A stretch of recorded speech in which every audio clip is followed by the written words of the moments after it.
National Broadcasting Company presents the National Football League.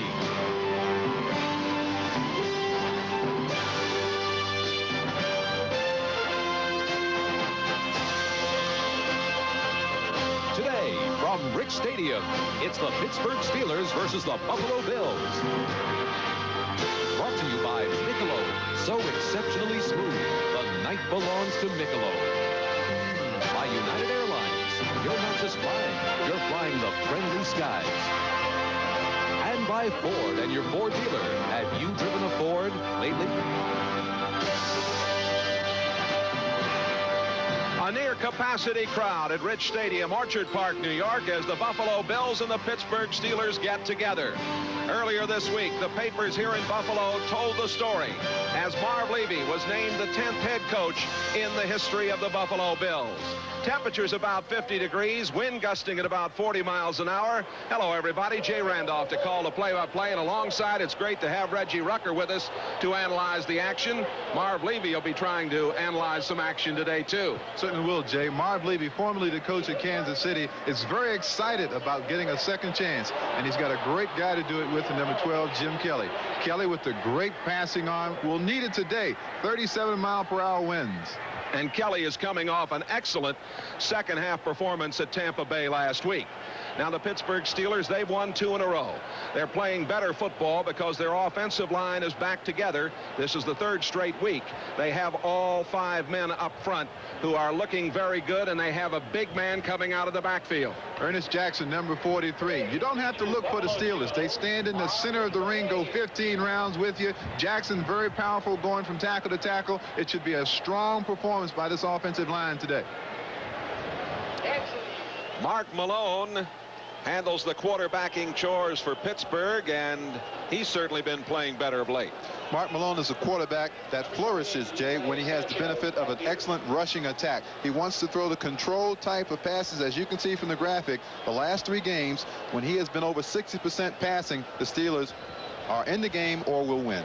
Chuck Noll, 54 years old, now in his 18th season as the head coach of the Steelers, going for his 168th win here today. And Marv Levy, of course, getting the call here this week.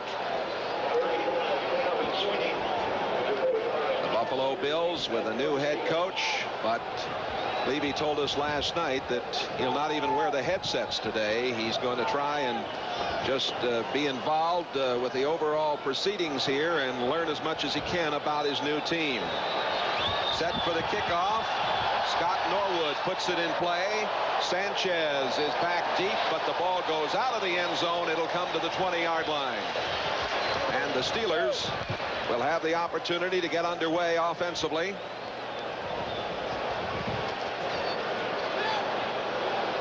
Pittsburgh with Mark Malone at the quarterback spot. Jackson and Abercrombie. Sweeney, Thompson, and Gothard. It's Webster in the middle with Penny, Wolfley, Long, and Ilkin. And Ouija Thompson is in there as a wide receiver. The handoff going to Ernest Jackson. And we mentioned Jackson right at the top of the show, up to the 30-yard line, met there by Steve Freeman, number 22. Jackson starting the day with a 4.2 average, 9th in the AFC rushing, 391 yards. There's a flag, Jay, and the Steelers probably the right side. Someone moved prematurely. The defensive line for the Bills, now their linebacking core. Good linebackers on both sides here. Sanford, Marr, Bentley, and Talley. On the right side of the offensive line. First down, 15. The referee today is Gordon McCarter, and the indication is a 5-yard penalty. You know, Gordon McCarter lives a few blocks from me, and I never knew it until yesterday when we flew up together. Bellinger, Romes, Bayless, and Freeman are the secondary for the Bills. And it's 1st and 15, and another flag, as it looked like that time one of the Bills jumped offside. The give is to Ernest Jackson again. And a lot of pushing and shoving. Darryl Talley, number 56, in the middle, the outside linebacker on the left side, making the play. The Bills are 2-7. They're 2-2 at home this year. And there you see number 75, Mike Hamby, who is starting for Bruce Smith at right end. Smith has been bothered by injuries much of this season. Offside, number 75 defense. 5-yard penalty, still first down. So we're right back where we started, 1st and 10. The Steelers have run that trap 2 times in a row. That may give us an indication of what they intend to do here. Try the middle of that Bills defense where they have a rookie starting today. And this offensive line of the Steelers does some very fine trap blocking.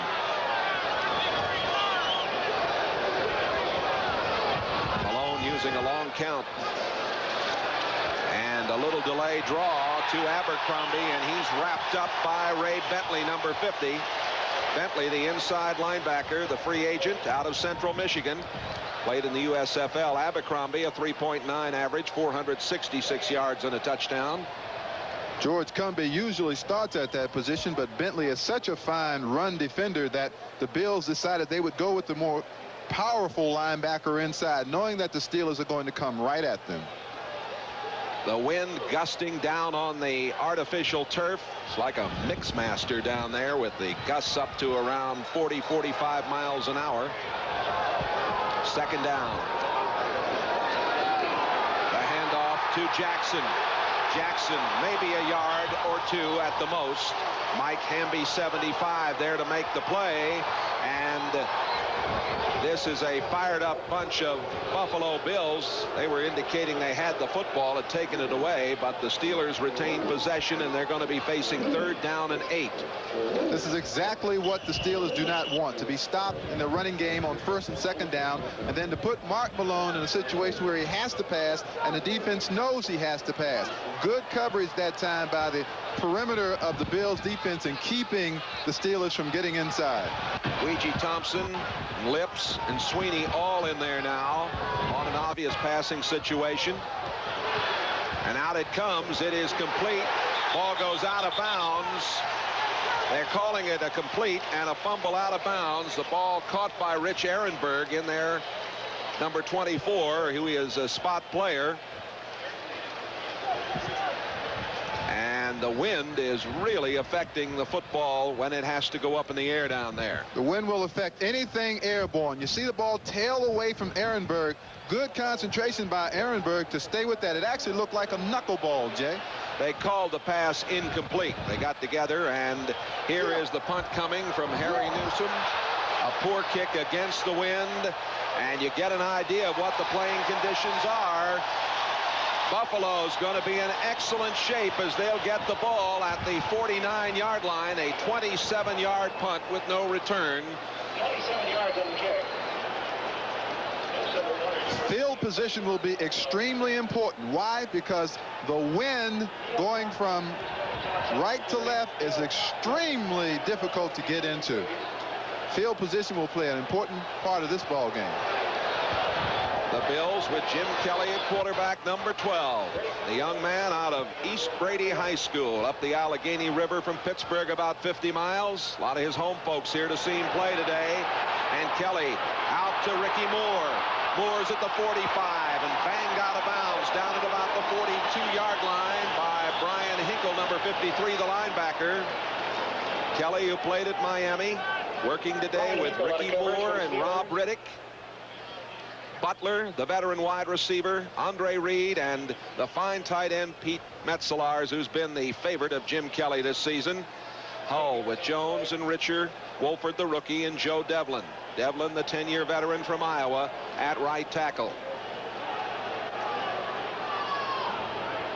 2nd down and 2. Banging his way forward is Carl Byram, the rookie from Mississippi Valley State. He rushed for nearly 3,000 yards in his college career, and Robin Cole, 56, makes the tackle, but it's a 1st down for the Bills. Steelers with Willis, Dunn, and Nelson. Fine linebacking core, as we mentioned. Merriweather, Little, Cole, and Hinkle. Swain, Clayton, Donnie Shell, and Eric Williams in the secondary. At the 38-yard line.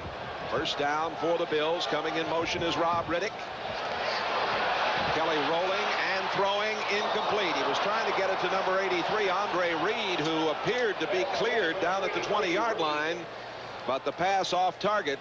And it's going to be a tough day for both of these quarterbacks trying to analyze the defenses as well as the wind. That's right. Let's take a look at this. This is called a half roll. The Bills intend to employ this kind of setup to get Kelly away from the rush. He throws well on the move. And as you can see, Kelly is upset with himself because he's going to have to, as you said, Jay, judge the velocity of the wind behind his throws. He was 29 of 39 for 342 yards and 2 TDs last week. This is Riddick. Riddick down to the 34-yard line. Mike Merriweather, 57, and David Little, number 50, there to make the play. Riddick out of Millersville, Pennsylvania school. Had a broken left wrist, and he's wearing a cast. He's caught 27 passes for 270 yards, but couldn't make the catch to win the game at Tampa Bay in the final seconds last Sunday. Third down and 5. The Steelers have a prevent defense in there, and out of the shotgun, Kelly operating, throws out to the right side to Riddick, and Riddick has the first down at the 24-yard line. Mike Merriweather, 57, making the play. There you see the ability of this 4-year man Riddick to run with the football. He's had some knee problems. Missed all of 85. Originally a 9th-round draft choice. Well, let's take a look at Kelly. Can't get anybody downfield. Doesn't really want to. Wants to throw the safe pass out to the flat. Riddick makes a short catch. Now makes somebody miss. That's what running backs have to do, and that's what you get paid to do if you're a running back. Make the first man miss, pick up the first down. Good run. A 9-yard pickup on the play.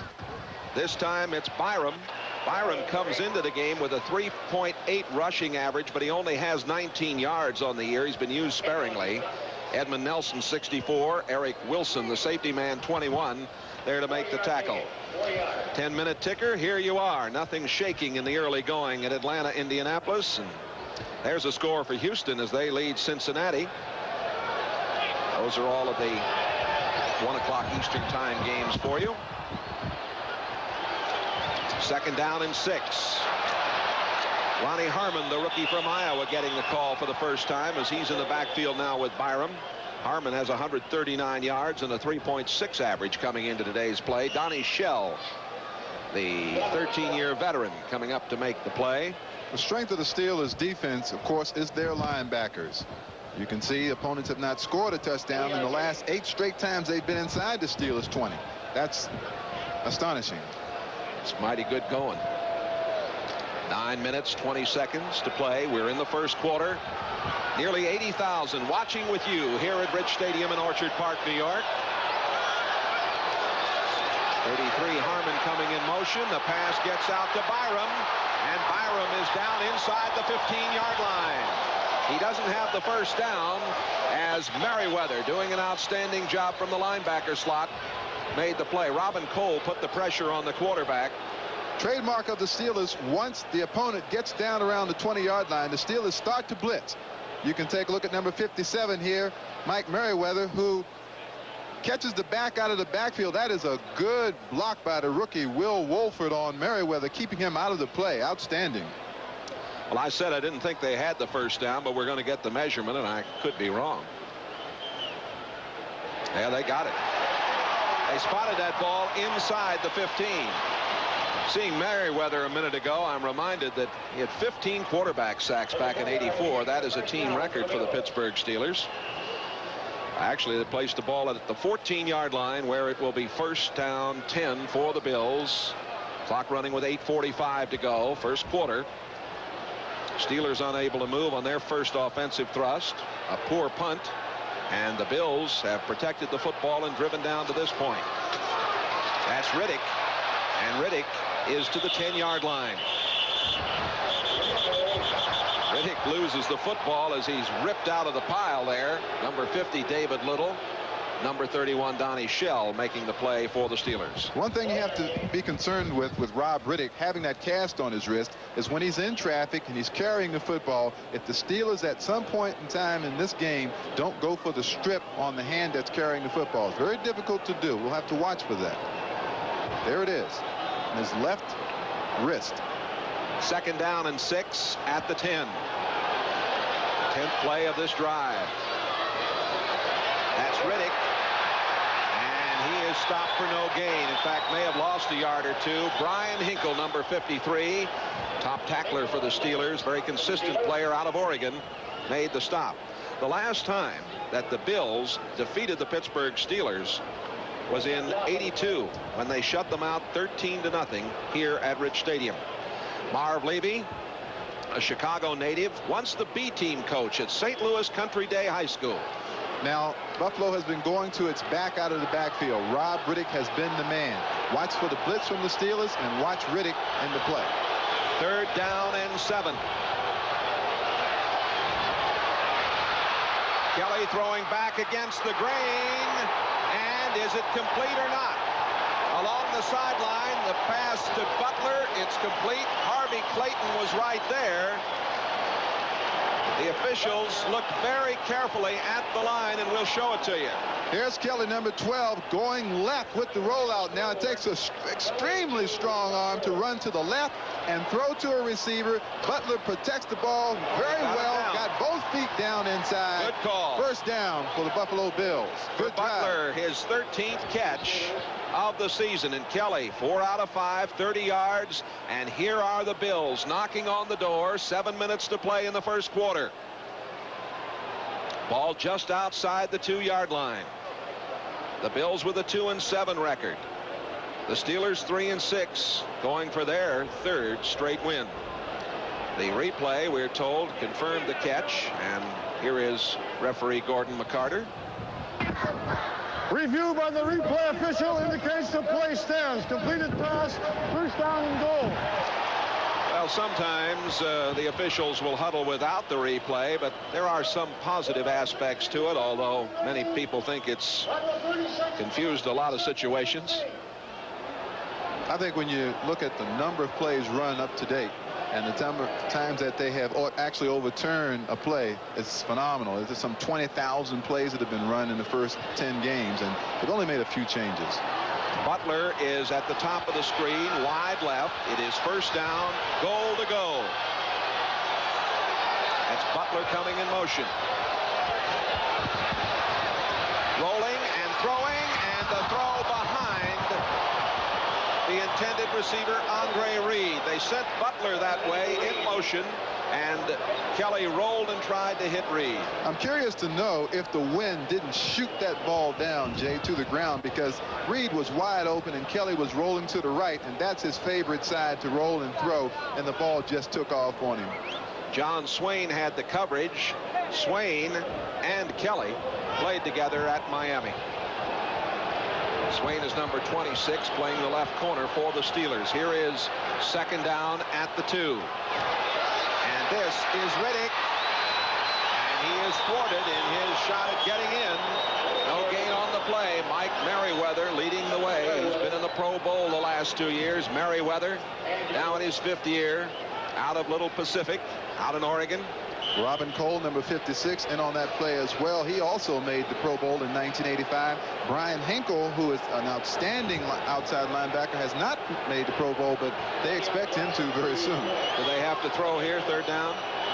I don't think you can get in on the Steelers. I expect Kelly once again to use that rollout that he's been using. Reed to the right, Butler to the left. Reed goes in motion. And it is a touchdown to Reed.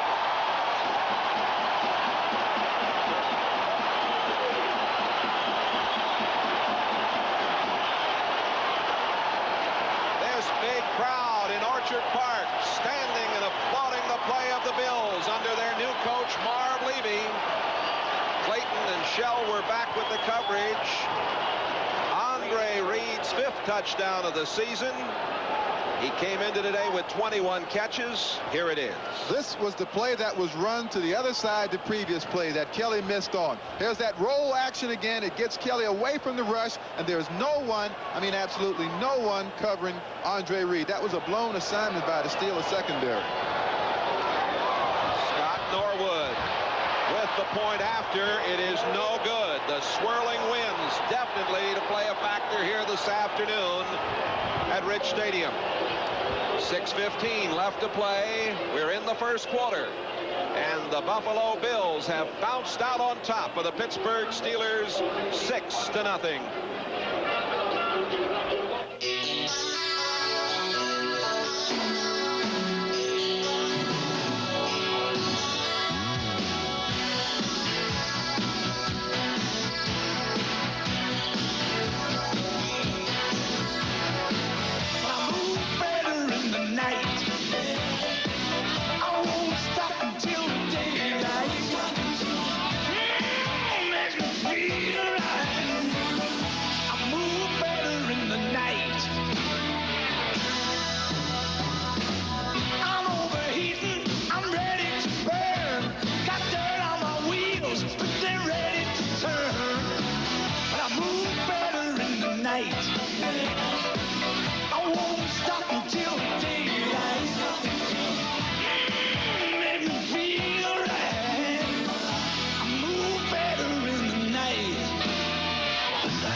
To Michelob. I got a new truck, it's a Ranger, you know. Got the looks I want and it is ready to go. Plenty of room with all the power to run. On a rock and roll, my Ranger's ready for fun. Let it roll! Driving a Ranger. Down the highway. Driving a Ranger. Let it roll! Driving a Ranger. Do it my way. Driving a Ranger now. Ford Ranger, built fun tough. Reggie, I think we can document what happened here. Kent Hull snaps this ball to the right of John Kidd. Now watch number 11, Scott Norwood. You see him hesitate there? His entire timing mechanism was thrown off, causing him to pull that ball to the left. And it really did go left into that wind. 14 plays, 6:20 the elapsed time, 49-yard drive for the score. Norwood set to put it in play, the ball having to be held for him because of the wind. Ouija Thompson lets it go out of bounds, and they'll bring it back upfield with a 5-yard penalty tacked on.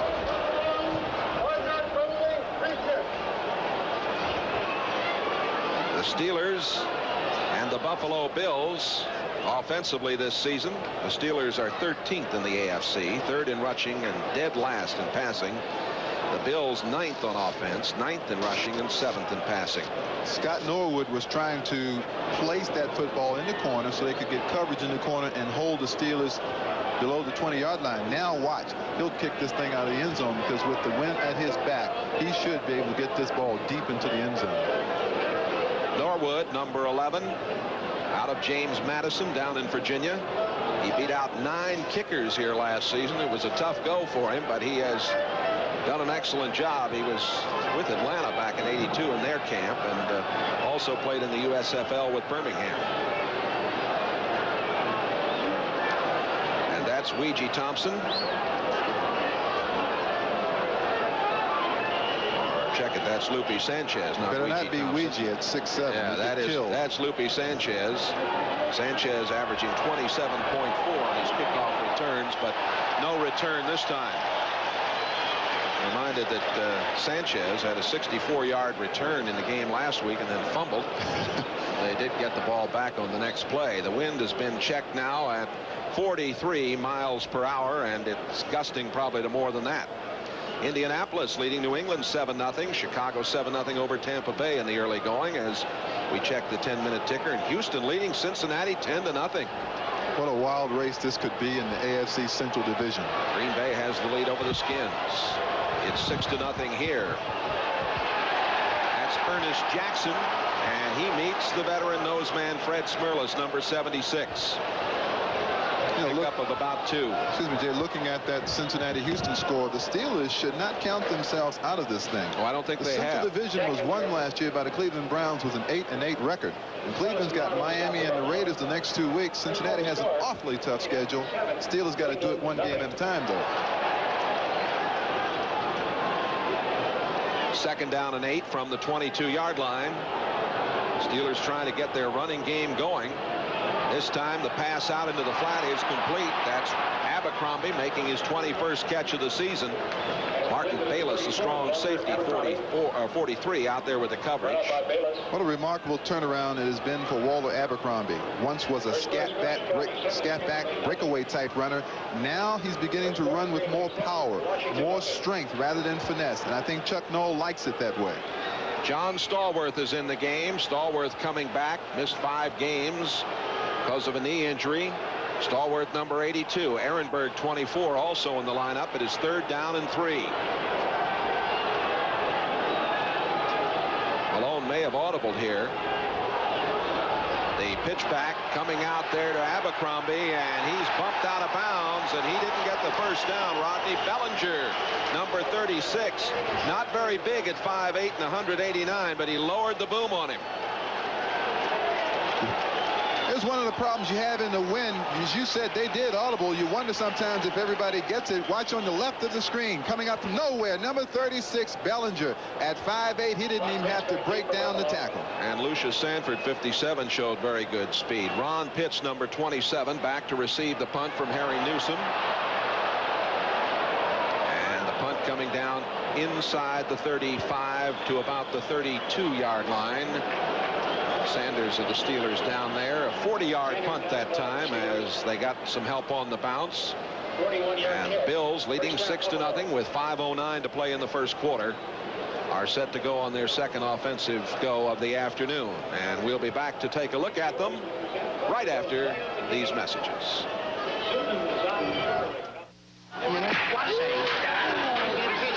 No one really knows how your skin got sensitive.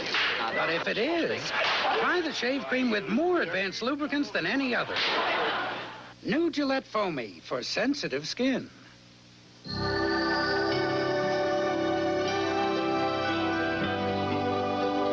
It's in the look. It's in the feel.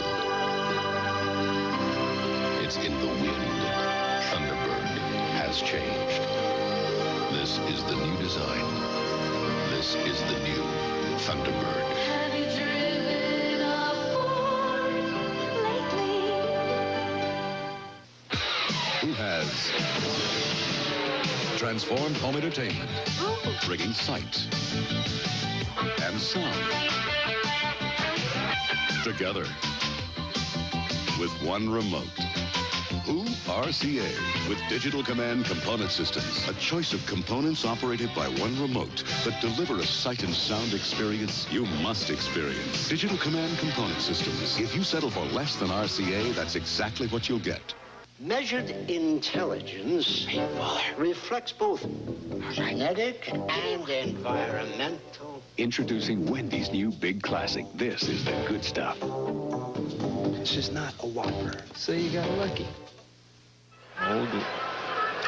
Old Glory starched out in the wind here in Orchard Park, New York this afternoon. The wind blowing left to right down on the field, but swirling a lot. Jay Randolph and Reggie Rucker with you. Tough going down there. Certainly is, Jay, and the team going left to right on your screen is the team that's got to get all it can, because when you go against the wind, there's very little you can do. Hitton's in the game, replacing Hinkle at the moment. He took a shot in the head, apparently. This pass is complete. Out to Rob Riddick from Jim Kelly. The tackle made by John Swain, number 26. Robert Cole, 56, the linebacker, also there. 4 minutes and 50 seconds to go, first quarter.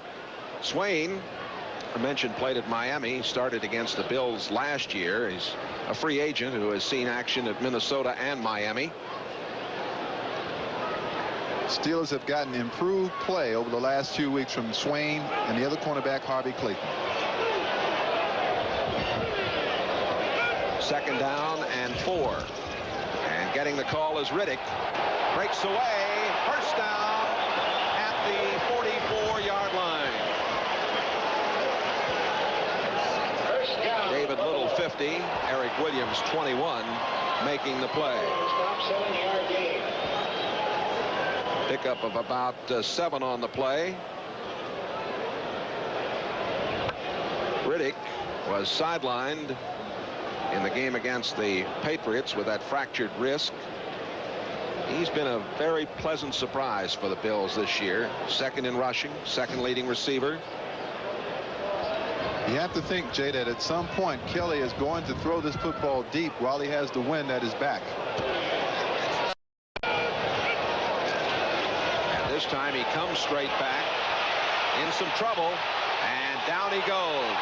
The first sack of the day for the Steelers, and it was Darrell Sims, who's been playing much better than the #1 draft choice out of Wisconsin. Number 99, Sims, gets in there to make the stop. It looked like Kelly wanted to go deep that time. He takes a deep drop here, which usually indicates that he wants a deeper pattern. Both players are covered as he scans the secondary, and there's Sims slinging him to the ground. And it is 2nd down and 12. Ball back at the 43-yard line. Kelly with that quick straight back drop, batted down, and it was again Sims making a fine play. Sims got his mitts on it. There is Sims. He's in his 2nd season. Somewhat of a disappointment, though, a year ago. Oh, he was Wisconsin a disappointment. Did not apply the pressure that the Steelers were looking for. Best pass defense in the world against an extraordinary passer like Kelly is put somebody in his face. Sims with those big mitts up in Kelly's face blocks that pass. 3rd down conversions. This is 3rd and 12, and that is Harmon. Harmon slips and is popped on by number 91, Greg Carr. The Steelers do a lot of substituting in their defensive scheme. Carr, out of Auburn, played with the CFL in Montreal. Ronnie Harmon, 2nd pick in the 1st round by the Bills. Number 33 from Iowa, going to the left on your screen. Virtually a situation specialist player, and that's a high price to pay for a 1st-round draft choice, Jay. John Kidd does the punting. Very poor kick that is headed out of bounds, and the Steelers are going to have pretty good field position. We'll see whether they drop it. It's going to be near the 22-yard line. So Pittsburgh, with 2:24 left to play in the 1st quarter, will have the football. 34-yard punt.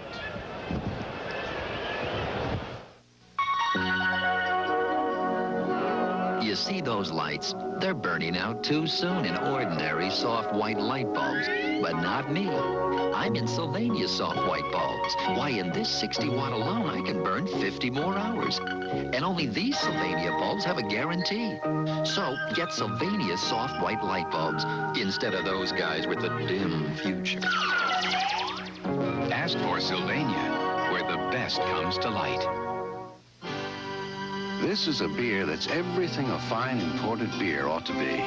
It's brewed with all natural ingredients, the way fine imported beers are brewed. Bottled in tall green glass, the way fine imported beers are bottled. This is Rolling Rock Premium Beer, brewed by the Latrobe Brewing Company and imported in bottles and cans from Latrobe, PA.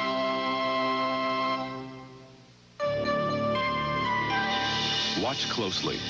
We're about to put this new Ford Mustang through its paces. The Mustang interior is completely new.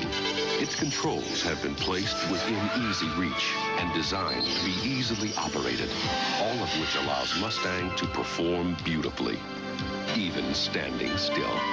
This is the new Mustang. Have you driven a Ford lately? Tonight, a baffling murder on live TV. Can Raymond Burr prove the man who fired the gun wasn't the killer? Burns. An all-new Perry Mason tonight. Buffalo leading at 6-0. The Bills with 73 yards against just 9 for the Steelers. Penny, Wolfley, Webster, Long, and Ilkin. As we mentioned, this is the 3rd straight week for that starting front 5, and they have been playing better, but so far they have not been able to get this offense on track.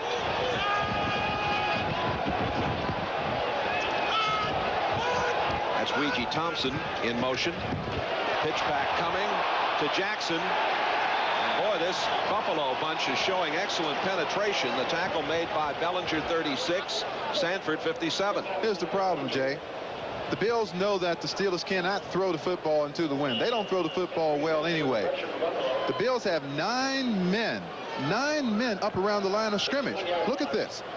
You've got 9 players around the line of scrimmage. They've got more guys up there than the Steelers can block. Consequently, they can't get past the line of scrimmage. Well, there ought to be something open over the middle, though, if they get an opportunity to throw it. 2nd down and 11. Again, Thompson is in motion. Malone, out it comes. Well, they were trying to throw it and set up a little screen. Ernest Jackson couldn't catch up with the football. Good setup, too. He had Ray Penny out in front of him, and the ball just took off on Malone. Pressure applied from Fred Smerlas, the 8-year veteran nose tackle, against Malone that time. Now Jackson goes out of the lineup for the Steelers. I think Chuck Noll at this point would be content with just not to make any mistakes and give Buffalo a turnover down here. Reminder to our viewers, we'll be selecting the Budweiser Most Valuable Player for today's game at the conclusion of the action. John Stallworth into the lineup with Jackson out, and it is 3rd down and 11 at the 21. Malone straight back, has some time. Out it comes, and it is complete out there to Walter Abercrombie. And what a play by Bellinger. Rodney Bellinger, the little guy, and he has done some heavy cracking here early.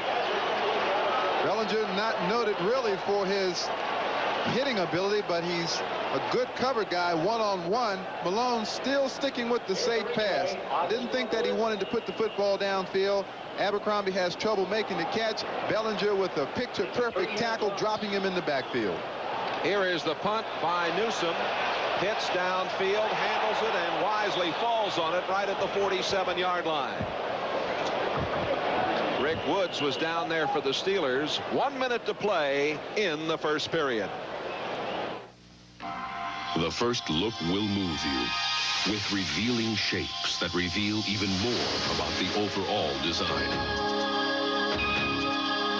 But there's an inner design that can only be felt when these cars are actually driven. This is Ford today, designed to move you like never before. Have you driven a Ford lately? Ladies and gentlemen. Not everyone got a vacation this summer. Great Gregory! I need a vacation like nobody's business. I need a vacation. This fall, you can still get great low fares to more places on the biggest bargain airline, United. I got a vacation. Give me another shot at it. And I'm not just flying, I'm flying the friendly sky. Nice soft landing. It's a Radio Shack Merry Christmas. I'm giving everyone a mini phone from Radio Shack. That way they'll call often. It's trim, compact, and has an automatic redial. And the 16-foot cord means they can use it anywhere around the house. But best of all, it's on sale for only $12.95. I even bought myself one. Hello? Hello? Hello? The mini phone on sale for $12.95, only at Radio Shack. This fall, NBC Sports has a November to remember when heart-pounding excitement returns to the greens, where one putt could be worth $450,000. Jack Nicklaus, Arnold Palmer, Lee Trevino, and Fuzzy Zeller play the Skins game. It's a November to remember on NBC. A 35-yard punt a moment ago, and the Bills setting up shop as they lead it 6-0. The Steelers are going with that unusual new defense of theirs. It's called the 3-5 or the press. They bring Anthony Hinton in, and they take Eric Williams out. They've got 3 down linemen and 5 linebackers. Hinton is number 96. Kelly with play action stands there. Now he goes down. Fine play made by number 93, Keith Willis. Willis, a 5-year man, the free agent. 5 sacks this year, and make that number 6 for him. Now second sack of the game. Now the 3-5 is supposed to be primarily a run defense, but as you can see, you watch Keith Willis, he's getting good action up at the line of scrimmage, gets away from Joe Devlin. Jim Kelly can't find anyone to throw to, so there's good coverage downfield. That's a good defense. 2nd down and 14, 40 seconds to go in the first period. And they swing it out to Moore. Moore up the sideline, short of the first down, banged out of bounds at about the 46-yard line. Donnie Shell 31 and Anthony Hinton 96 on the tackle. About 12 yards the pickup on the play, but short of the first down. It's going to be third down and a long 2. The Steelers are not covering the backs out of the backfield very well. Jim Kelly has had that play all day long. I think Pittsburgh is going to have to find a way to get people out in the flats so that they can pick up that back coming out of the backfield. Hitton's now out of the lineup, and Brian Hinkle, 53, back in at the linebacker spot on the right side.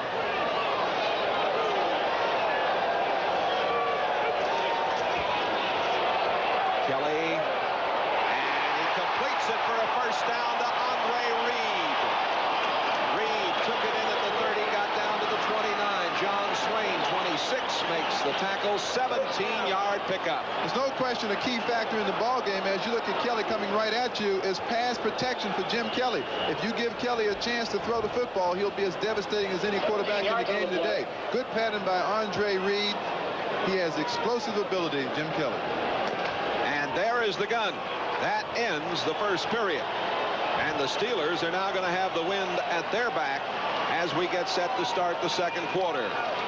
The score here at Rich Stadium in Orchard Park, New York. Bills 6, Steelers nothing. Communication. At the height of his career, the Falcons' William Andrews destroyed his knee.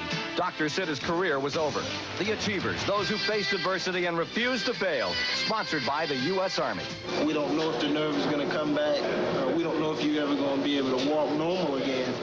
With his knee in pieces and those frightening words ringing in his ears, Andrews began an agonizing 2-year odyssey to return to football. That part of the story later. It wasn't a piece of cake. It was a lot of hard work. You're reaching deep inside you, things you've never known. It's been tough, rough going, but you haven't gone alone. We do more before 9 a.m. than most people do all day. All that you can Hey, First Sergeant. Good morning. find your future in the Army.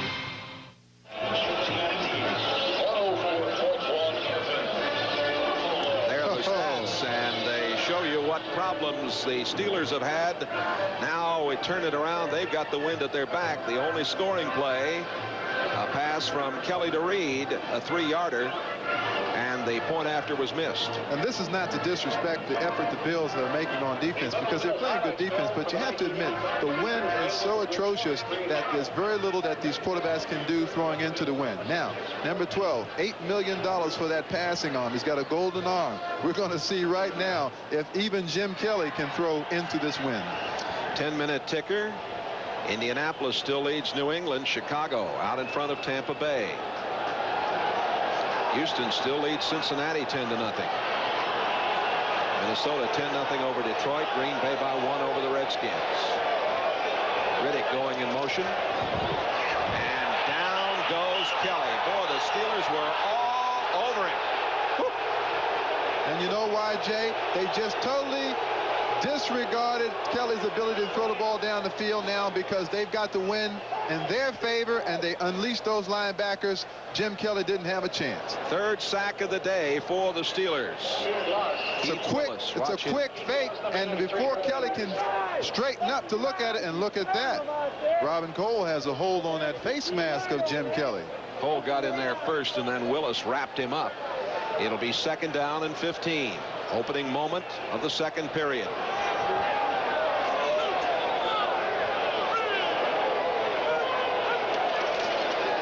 On a little delay, Riddick down to the 31-yard line, and a penalty marker thrown in the pile. Darrell Sims, number 99, with Brian Hinkle, 53, were there for Pittsburgh. Gordon McCarter, our referee, talking it over with his crew. Face mask call. Bob Wagner's the head linesman.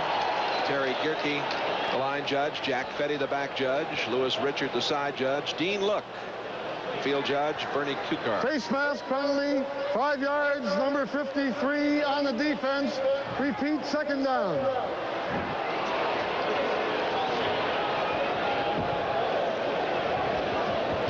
All right, on the right side of your screen, Rob Riddick, number 40, coming right through the hole. You see number 53. Brian Hinkle just got it. It'll be second down and 6. And this is Carl Byram, the rookie. I mentioned earlier he's been used sparingly. Brian Hinkle, 53 on the tackle. And it's going to be third down and 2 coming up. In every situation in third down and 2, 3, 4, or 5, Jim Kelly has utilized that half roll action. In our meeting last night with Marv Levy, he said that we're going to use a lot of the little rolls for Jim Kelly. He's very good at it, and it gets him away from the defense. On third down, Riddick, and he doesn't have it. He stopped at about the 23-yard line. The Steelers had David Little, number 50, in there to make the play. As you look at Marv Levy, Phi Beta Kappa at Little Co College in Cedar Rapids, Iowa, and also masters from Harvard in English. Look at this, Jay. Oh, they're going to go. They're not going to try to kick it against that wind. Incredible. It's fourth down and about 3. You have to watch for the Bills to try to pull the Steelers offside. Reed goes in motion. Kelly's going to throw over the middle and almost intercepted. John Swain in front of Jerry Butler almost took it away. The ball goes over to Pittsburgh. The difference between that pass and the ones that he's been throwing in the first quarter was a 43-mile-per-hour wind difference. That ball could not get to the receiver in time. All right, watch it. It'll come on the left side of your screen. Kelly, we see how the ball is fluttering now. John Swain almost steps in front for an interception. And we'll be back with more as the Bills lead it in just a moment. When I'm on a road like this and come up on the bumper of one of those 20-grand driving machines, I love watching the driver's face as I blow his doors off with my Mazda 626 GT Turbo. It isn't just the outstanding turbo either. Somehow the automatic adjusting suspension, the high-performance tires, the four-wheel disc brakes all come together into one of the best road cars you ever put your foot into. And it doesn't cost anywhere near 20 grand. Uh-oh, this guy's gonna want me to buy him a new set of doors. Once upon a time, millions of us roamed the bathrooms of America. We're bull shavers, convinced we had to use shavers with all kinds of expensive extras. But we don't pay an arm and a hoof anymore, because us bull shavers are becoming Bic shavers. Bic gives us an extraordinary shave at an extraordinary price, without bells or whistles. To pay more makes you, well, bullheaded. Try the Bic for normal or sensitive skin, and you, too, will have a beef. with bull shaving. Panasonic, the future of office automation. Advanced equipment with an extraordinary concept. The easier, the better. Panasonic offers solutions to your special computer problems. High-speed microprocessors, high-resolution monitors, and high-performance printers, which make them a very easy choice. Panasonic computers and computer peripherals, like our typewriters and copiers. The easier, the better. Panasonic Office Automation. Today's game is brought to you by Mazda Cars and Trucks. The more you look, the more you like Mazda value. By MCI, communications for the next 100 years. And by Coors and Coors Light, beers with a difference worth tasting.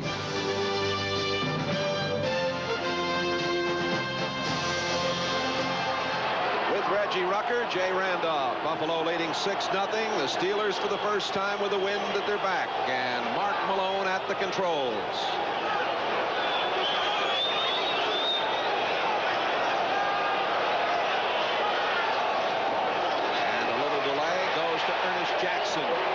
Jackson is across the 25-yard line before he's wrapped up by Eugene Marv, the 5-year veteran from little Saginaw Valley State up in Michigan. He's number 54.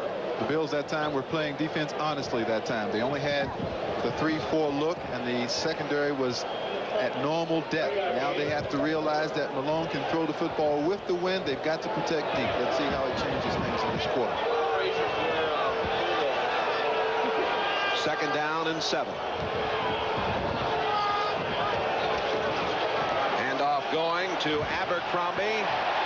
Good job by the Bills. Leading the way again, Bellinger. He has played very, very fierce here in this first half. Bellinger, number 36, the left corner, coming up to make the play. Obvious passing situation coming now for Chuck Noll's club. Noll, with 5 more wins, will move ahead of Paul Brown in the all-time list and into the 5th winningest coach all time. A win today ties him with Bud Grant, 6th on the all-time list.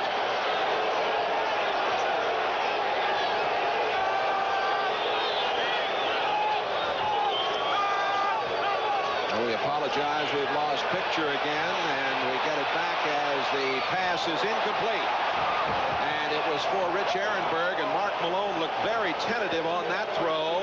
The extra back, Dwight Drain from Oklahoma, who played in the USFL, had the coverage. The Steeler offensive line has been excellent. They've only given up 12 sacks all year. So Malone has had plenty of time to throw the football.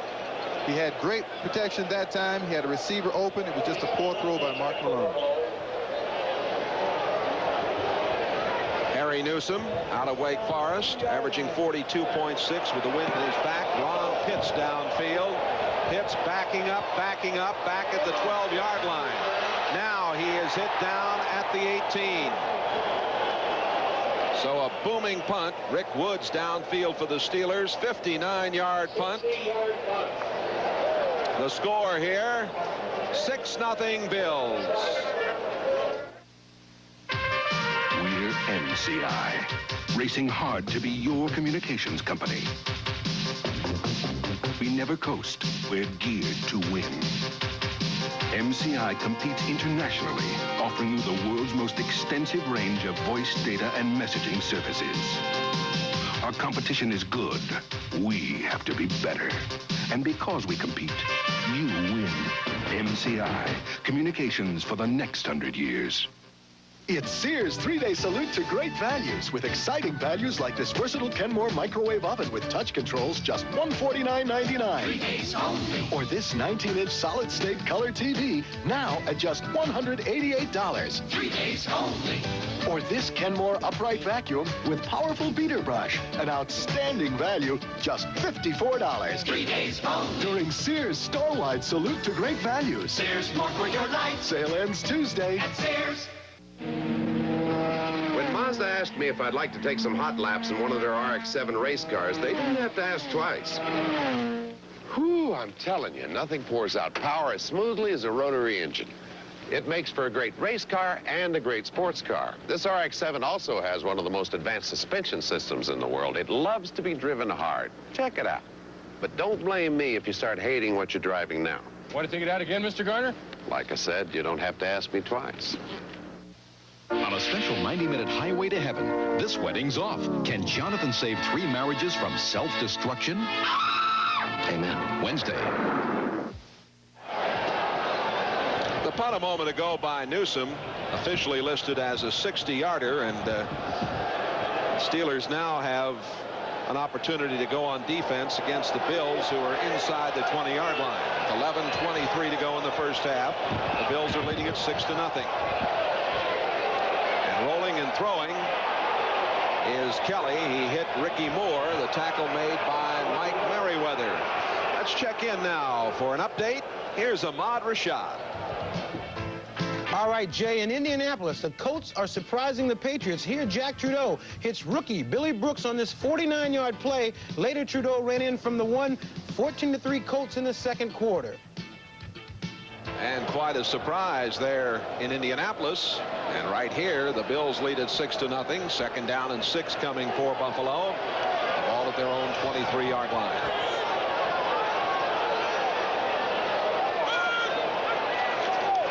Kelly rolling to the near side this time, throwing on the run. And a fine catch is made by Andre Reed for the first down. Reed high into the air. Donnie Shell made the tackle, 12-yard pickup.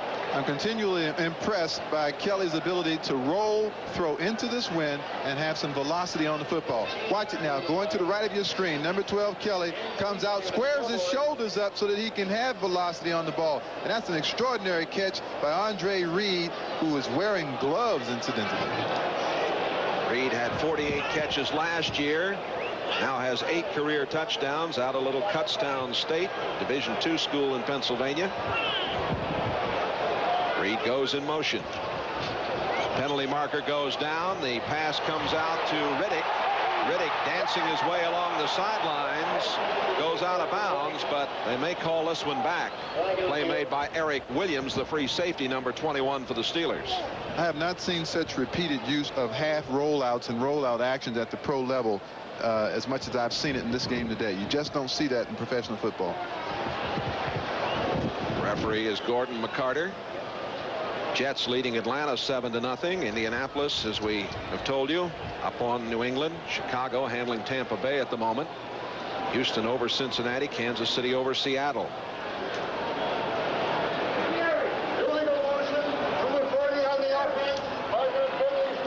Illegal motion is charged against Rob Riddick. It nullifies that last play.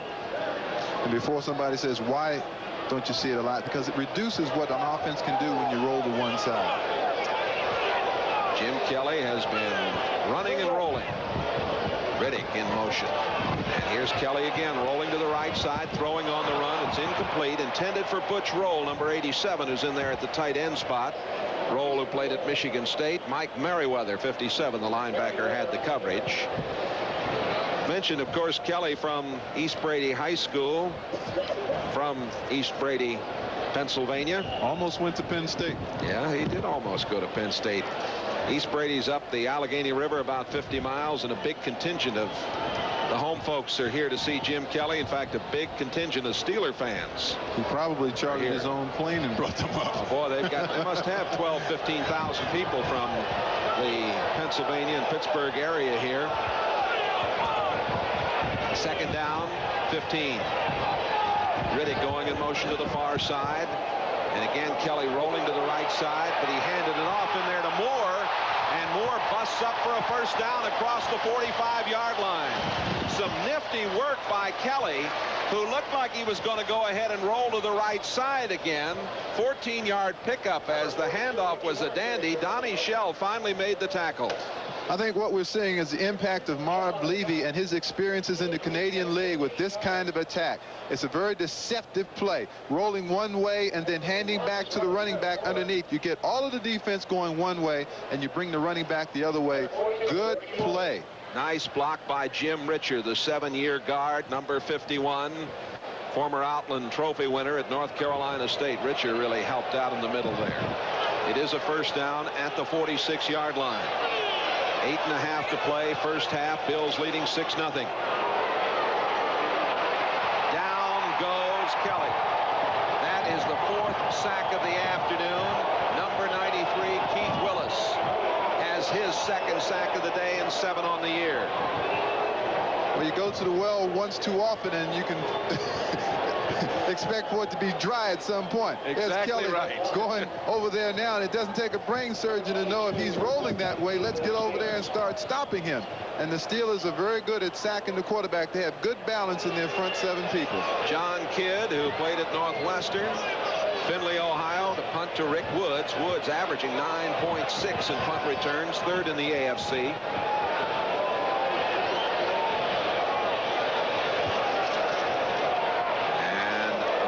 Kick. Woods taking it, holding on at the 30, 35, up to the 40, to the 41-yard line. Steelers will put it in play at their own 41. Steve Tasker was downfield. He was just picked up this week by the Bills. He made the play. Back with more in just a moment. Dear McDonald's, my mother makes a hamburger just like your McDLT with cheese, onions, pickles, mustard, ketchup, mayo, the works. You know what we call it? Fantastico. How come you call yours McDLT? Sincerely, Alex Lopez. Good question, Alex. So just for you, call it the hot side hot, cool side cool. Every delicious thing you could want on a hamburger. Or just call it McDLT, the one with the works. You know, Jerry, sometimes I take you for granted. You're a terrific husband and a great golfer and a super salesman. Hey, Beth, what is this? A financial genius. You're not. Well, I got an idea. Why don't we get some advice? You put a lot into life. You deserve to get the most out of it. We can help. Mike Stone, New York Life. Jerry Carrera. Jerry. Like that. At New York Life, we have the resources to make the most of your resources. We offer a range of financial opportunities, including mutual funds, universal life, IRAs, and limited partnerships. Jerry, you are making the right choice. Don't settle for less than you deserve. I know. Get the most out of life with New York Life. Next Sunday, the NFL plays here when the Browns battle the Raiders. Before your team takes the field, our team hits the air. NFL 86. Let me do a little piece on him.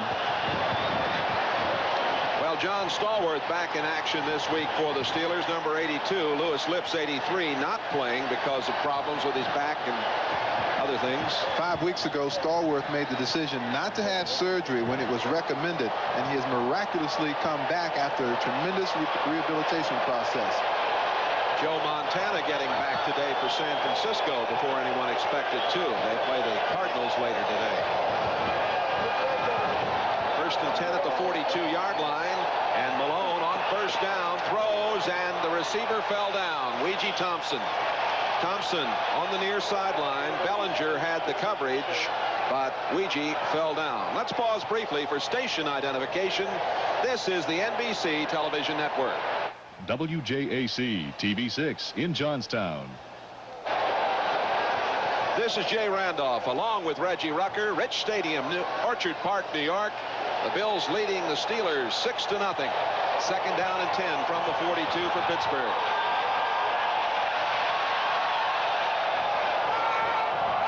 Thompson comes in motion, and the handoff going to Abercrombie. Abercrombie's across the 45-yard line near the 46, and he was hit by Eugene Marv, 54, and Ray Bentley, number 50. Now, we apologize for the Pittsburgh offense when they were throwing into the wind, but they're going with the wind right now, Jay, and you got to think at this point that Buffalo is a fired-up defensive football team, and they're executing their assignments very well. Well, they have done an excellent job to this point. Ehrenberg, 24 in the lineup. Pittsburgh on fourth down conversions is 0 for 4. They're facing third down and 6. Malone throwing behind the intended receiver, Ehrenberg. He couldn't handle it. Dwight Drain, the extra defensive back, 45, was out there covering, and the Steelers have to punt again. Drain, a former member of the USFL LA Express, puts a good pop out here on Ehrenberg. Look at the throw. It turns Ehrenberg around, and a good helmet-on-helmet hit. That always has a way of getting your attention. Ron Pitts, number 27. His dad, of course, the great Elijah Pitts, an assistant coach here now. Pitts has it at the 16, at the 20, 25, and he's to the 29-yard line. Stop made by Edwards, number 42, 38-yard punt. Well, the Jets are leading 14-0. O'Brien with passes to Toon and Wesley Walker in that one. Indianapolis 14-3 over New England as Jack Trudeau scored on a 1-yard run late in the second period. Chicago leading Tampa Bay. The Rams in New Orleans are scoreless, and Kansas City has a 7-0 lead as Bill Kenny went to Walt Arnold for a 2-yard pass. And a busted play for the Bills, Jim Kelly. I think they're going to catch Keith Willis offside. Yes, there is a penalty marker down. Green Bay leading the Redskins 7-6. Minnesota out in front of Detroit 10-0 in the Minnesota game. Browner with an interception for 39 yards and a return, and Chuck Nelson kicked a 29-yard field goal. Offside defense. Offside against the defense. 7 minutes left to play. We're in the first half. The only score of this game, a pass from Kelly to Reed, a 3-yarder.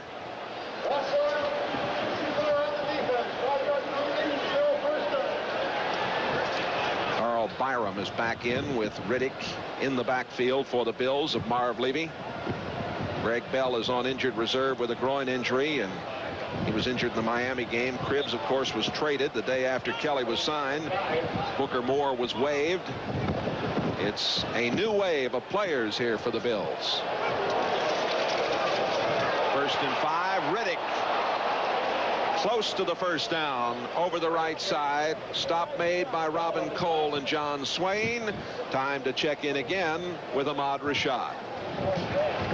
All right, Jay, in Atlanta, it's raining touchdowns, all thrown by O'Brien. Earlier hit Al Toon on a 59-yarder. Here he hits Wesley Walker on this 46-yarder. The Jets lead 14-0 second quarter. And with 6:20 to play in the second period here, Buffalo up 6-0. It was a first down. And it is Riddick again breaking over the 50. And down to the 40 and out of bounds. What a tremendous block by the tight end, Pete Metzelaars, on the play. Keith Gary, number 92 for the Steelers, making the tackle. And the Bills, going against the wind, pick up 26 yards along the ground on the play. Let's see on your right side of your screen, the good blocking. Number 88, Metzelaars on Anthony Hinton, actually clears away the path for Rob Riddick to come blowing through. Extremely talented play. We've got Byram 35 now and Ronnie Harmon 33 in the backfield for the Bills. 6 minutes to play in this first half. It would be a real plus for the Bills if they could get some points on the board against this wind. Handoff going to Harmon, and there's no gain on the play. Harmon played at Iowa. He's averaging 3.6 per carry with 139 yards coming into today's game. Dirt Winston, number 55. Dennis the Dirt made the play for the Steelers. I get word that Hinkle is out of action again with a head injury, and we'll update you later on what that situation is looking like. 2nd down and 10. Up the middle. Byram, number 35, is inside the 30-yard line, short of the first down. It's Winston 55 and Swain 26 making the play. We just got word from the Weather Bureau that the winds are now gusting to 49 miles an hour. So you might as well say 50, I guess, just make it even. It's a relatively warm day for this time of the year. The temperature over the 50-degree mark, sun shining brightly. But the wind very much coming into play here at Rich Stadium this afternoon. 3rd down and 4. Penalty markers go down. Byram got the football, didn't get very far, but it looked like the Steelers might have jumped off first. There was activity at the line of scrimmage. Williams 21 and Winston 55 in on the play. Offside, Pittsburgh. The Steelers having a rugged first half. Pittsburgh uses a variety of defenses, and they're now using the 4-3 defense on the right side of the screen. 99, Darrell Sims. Defense, 5-yard penalty, makes it a first down. The Steelers are now using the 4-3 defense, and that leads me to believe that not only is Hinkle out with an injury, but Robin Cole must be hurting as well, because I'm sure they would rather have Cole and David Little in the middle rather than Dirt Winston playing middle linebacker in a 4-3. Steelers do not have a first down. The Bills now have 11. 4:20 to go in the first half. Bills leading 6-0, trying to get more. Now a penalty marker thrown in there.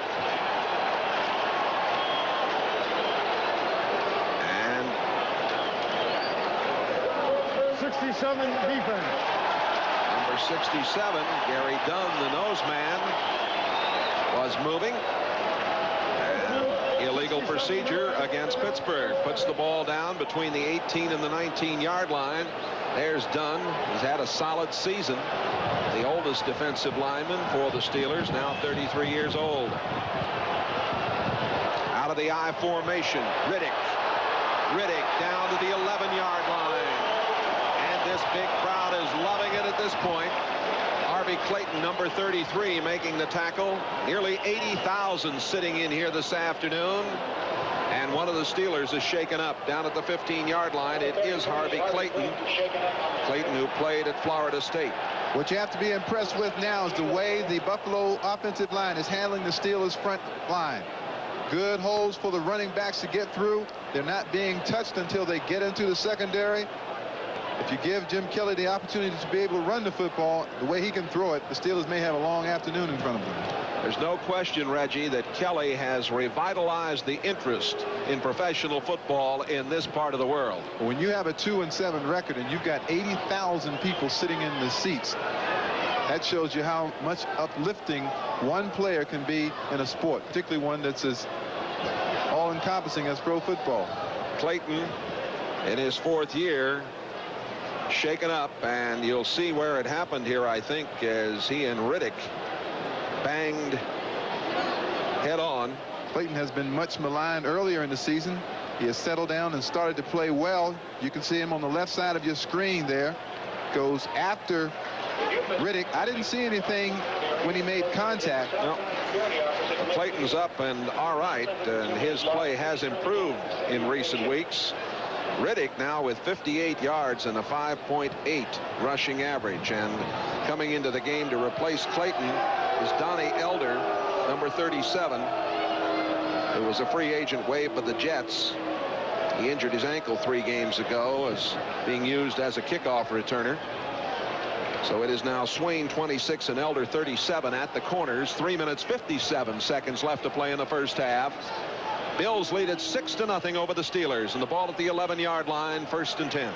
Last time the Bills were down here, they disdained a 39-yard field goal attempt. I think they're close enough now, though, to go for one. Hand off to Riddick. Riddick is down to the 6. Riddick playing with that cast on his broken left wrist. David Little, number 50, on the tackle. A lot of the players are slipping down this part of the field. I was down on the field earlier, and the field is wet. And this surface doesn't have the kind of traction that some of the other parks around the league have on artificial surfacing. You slip more when this field is wet. And we did have some showers yesterday and a couple through the night, and it's a touchdown for Rob Riddick.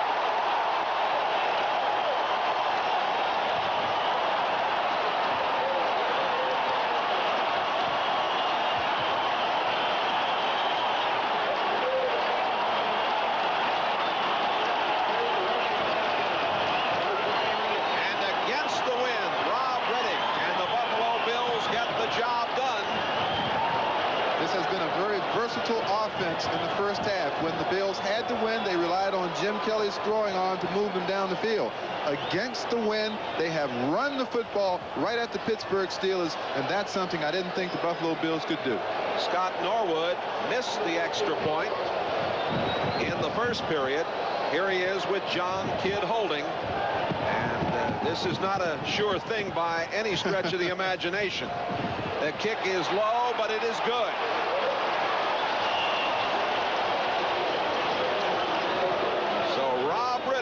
The job done. Watch how determined Riddick is going to the left of the screen there. Number 40, how he puts his head down, levels Eric Williams, number 21, and takes Williams all the way into the end zone as he scores the 2nd touchdown of the day for the Buffalo Bills. A very splendid first half for the Bills before this big crowd as they're out in front 13-0 over the Pittsburgh Steelers. There's Marv Levy, extremely happy, despite the blustery winds and so forth. We take a look at the ticker. Jets 14-0 over Atlanta. Indianapolis still in the lead. Chicago leading Tampa Bay. Kansas City up 10-0 over Seattle, and Houston leading Cincinnati 13-0. Still no score, Rams in New Orleans. Minnesota 10-0 over Detroit. Green Bay has a 1-point advantage over Washington. And here it's been all Buffalo. Jay, in the last 2 years, and coaching changes, and particularly those made in midseason, the coach of the team that he's replaced has not won a game. Well, I'm reminded that no Buffalo Bill coach, and Marv Levy is now the 10th, has ever won his first game.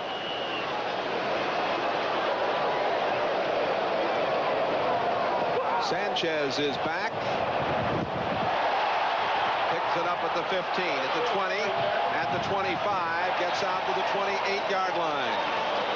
Oh, the Steelers have 2 minutes and 58 seconds. Try and get something going. Gary Wilkins, number 34 for the Bills, on the specialty unit downfield to make the play. This is Pittsburgh's 6th possession. The previous 5 have been 3 downs and a punt. They have no first downs in this game.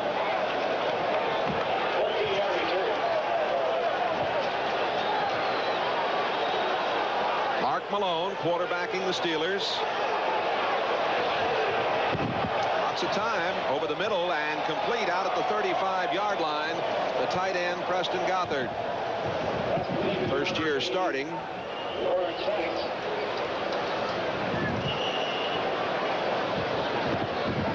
"24 years old, the tight end. Last season, the tight ends caught 12 all year for the Steelers. That is Gothard's 12th this year.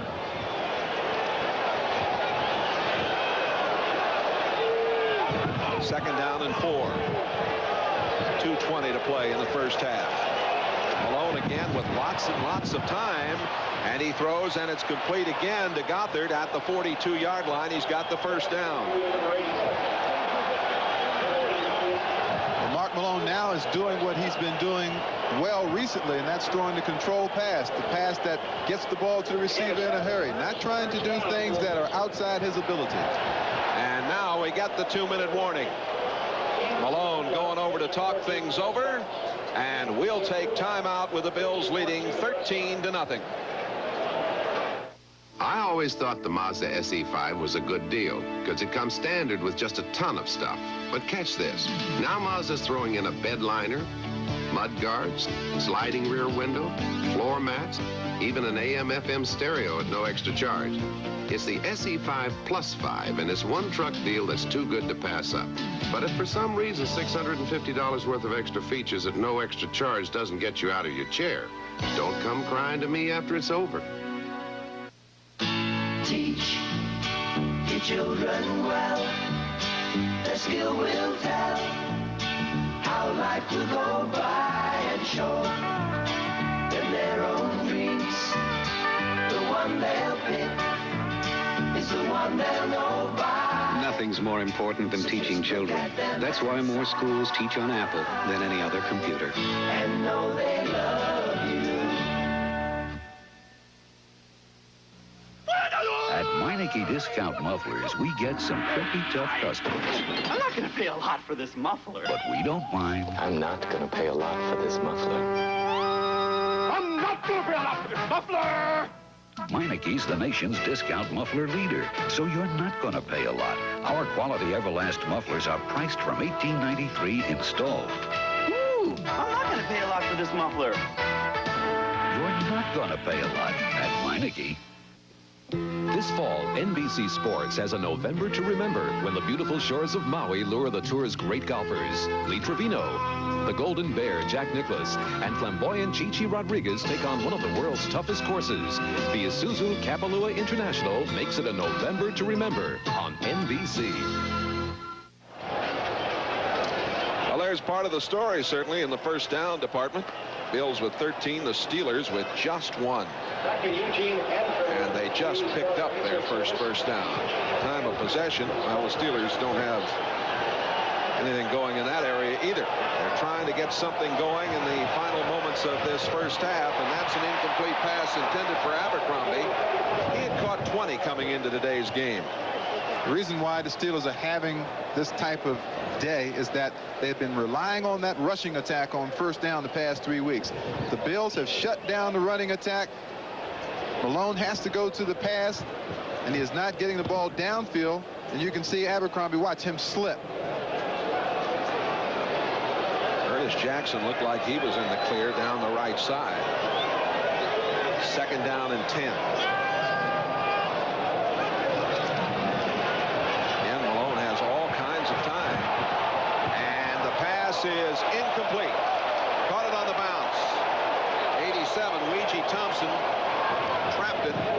Official right on the play called it incomplete. A minute and 51 seconds left to play in this first half. Ouija Thompson had a fine game a week ago. He caught 3 touchdown passes, his best game as a pro. Look at the coverage. The Bills aren't going to let anyone get behind them. Now you can throw the ball in front, but you can't bounce it in front. Martin Bayless there, number 43, the strong safety out of Bowling Green.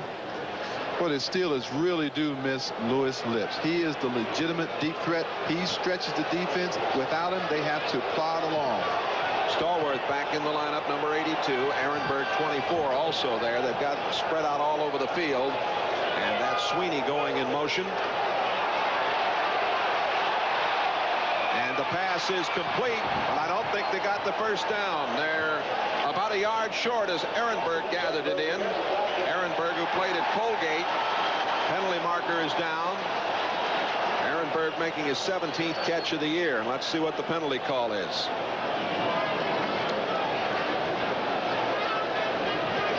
Steelers have not had many holding penalties this year. They've been very good in that department. We haven't had a lot of penalties in this first half. Number 74 offense. Terry Long called for holding. Long, the 8-year man, shortest offensive lineman in the league, used to be in the special forces. Is he some kind of tough? The stories they tell about him. Let's go to right side of your screen, number 74. You can see Terry Long has his arm up around the helmet of Sean McNanny. And they caught him. Third down and 20 with a minute and 40 to go in this first half.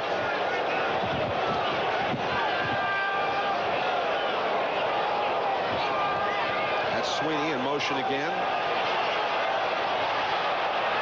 Malone over the middle, and all alone down there was Ouija Thompson, but he just couldn't get to the football. He would have had the first down if he could have made the catch near the 40-yard line. Ouija Thompson ran a marvelous pass pattern. Broke it off coming back across the middle. Had he caught the ball in stride, he would have run for a while. Might have run all the way to the goal line. Newsom with the punt. That's Pitts back at the 20. Slipped down at the 29-yard line. And downfield, Edwards again, number 42. A 45-yard punt, a 6-yard return. A minute 26 to go in the first half. The Jets now leading Atlanta 21-0. I thought that game would be closer. I did too, and it's Indianapolis still leading New England. Chicago leading. Still nothing doing between the Rams and New Orleans.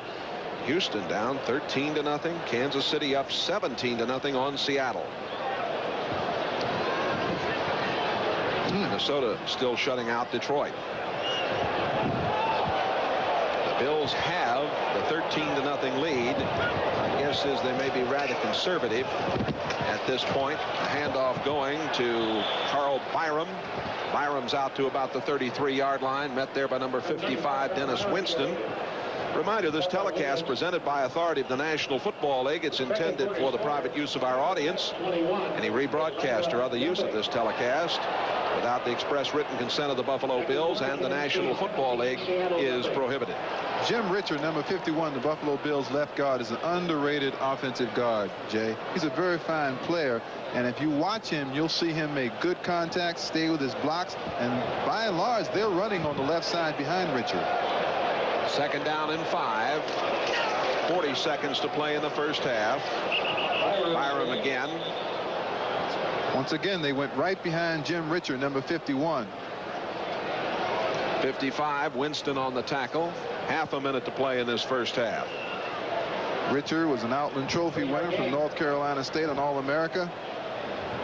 Got to believe that there's some injuries in that Pittsburgh Steelers linebacking core. They wouldn't be playing the 4-3, and they wouldn't be playing all of the different defenses with Dennis Winston and some of the other backup people that have been in there if it weren't for the fact that Hinkle and Little and Cole are hurting.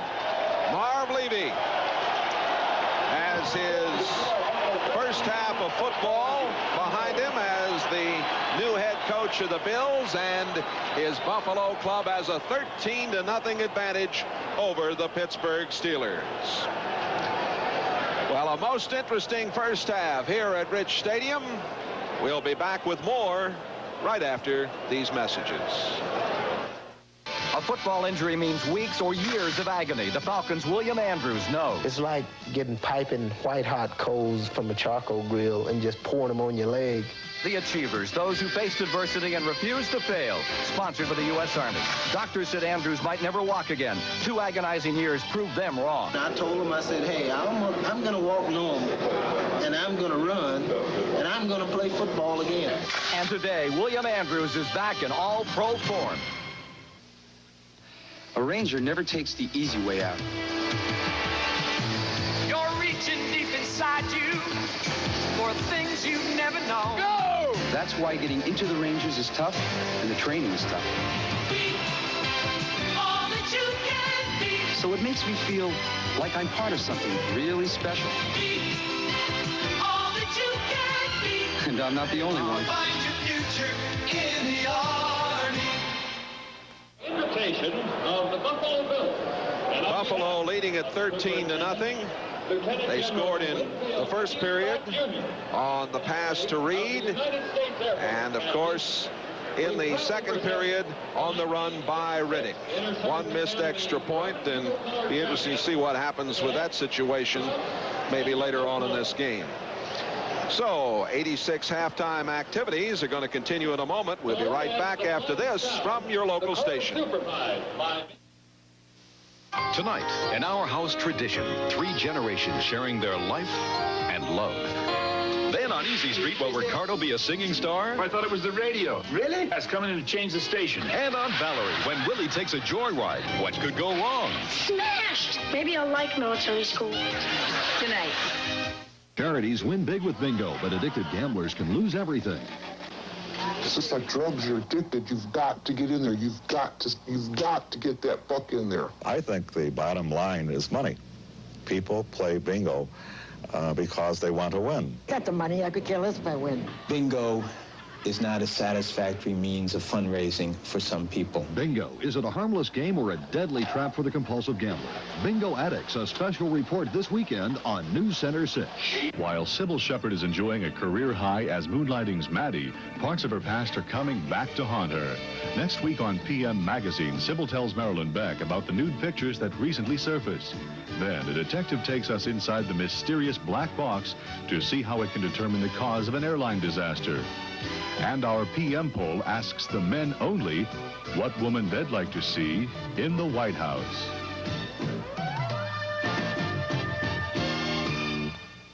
JAC will take you there.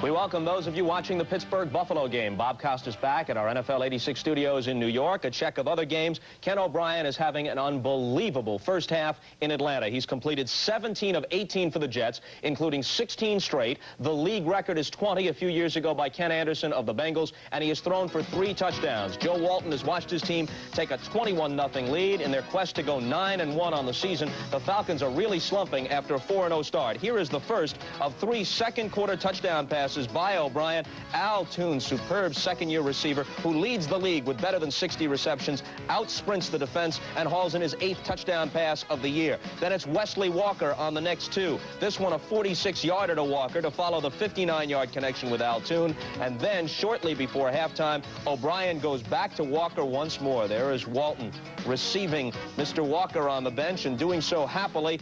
Scrambling away from some difficulty, O'Brien finds Walker at the back of the end zone for yet another score, 21-0 in favor of the Jets. And Ahmad, just last week, you talked about Ken O'Brien in one of your features, and you said that you felt Al Toon and Wesley Walker were the league's best pair of receivers. And they've gone out of their way today to try to prove me right on that. And one of the reasons they're so good is the accuracy of Ken O'Brien. And the thing that the Jets do, when you have a couple of receivers like that, they throw the ball deep, and they do that as well as anybody in the league.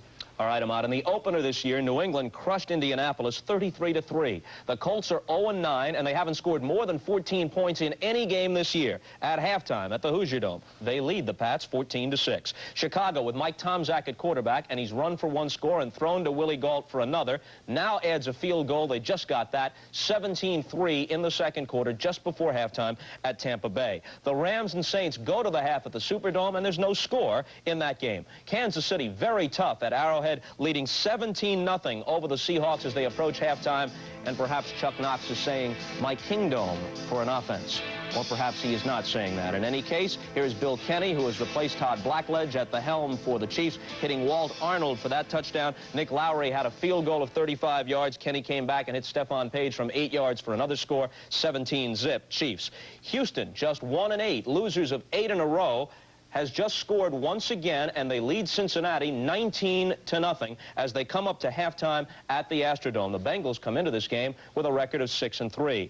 Green Bay is in front of Washington 7-6. Halftime at Green Bay, and the difference in the game, another missed extra point by the new Redskin kicker Max Zendejas. They sent the great veteran Mark Mosley packing. They signed Zendejas. Last week against the Vikings, he had 2 blocked and missed another, and he's missed his first extra point try today. Minnesota over Detroit, 10-0 at the half. Joey Browner, a 39-yard interception return for a score in that one for the Vikings. And in the game you're watching, Buffalo in front of Pittsburgh, 13-0 in Marv Levy's debut as the Bills head coach. Will he turn Jim Kelly loose to a greater extent than Hank Bullitt did? Well, you can't prove it by this play. Just a little 3-yard flip, and it's good for the touchdown to Andre Reed. They missed the extra point after a bad snap. Rob Riddick then added a 5-yard score a little bit later on the ground, and they lead it 13-zip, Paul. Well, maybe Marv Levy has found a way to coach a football team.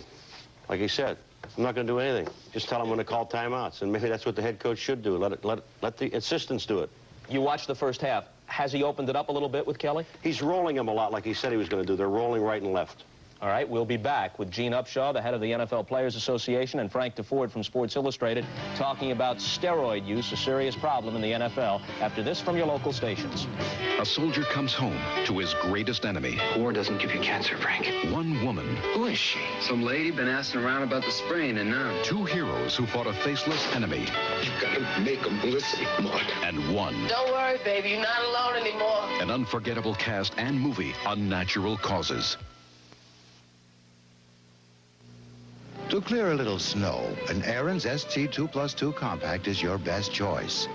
To clear a little more snow, an Aaron's 5-horse model is your best choice. And to clear even more snow, Aaron's 8-horse Deluxe model is your best choice.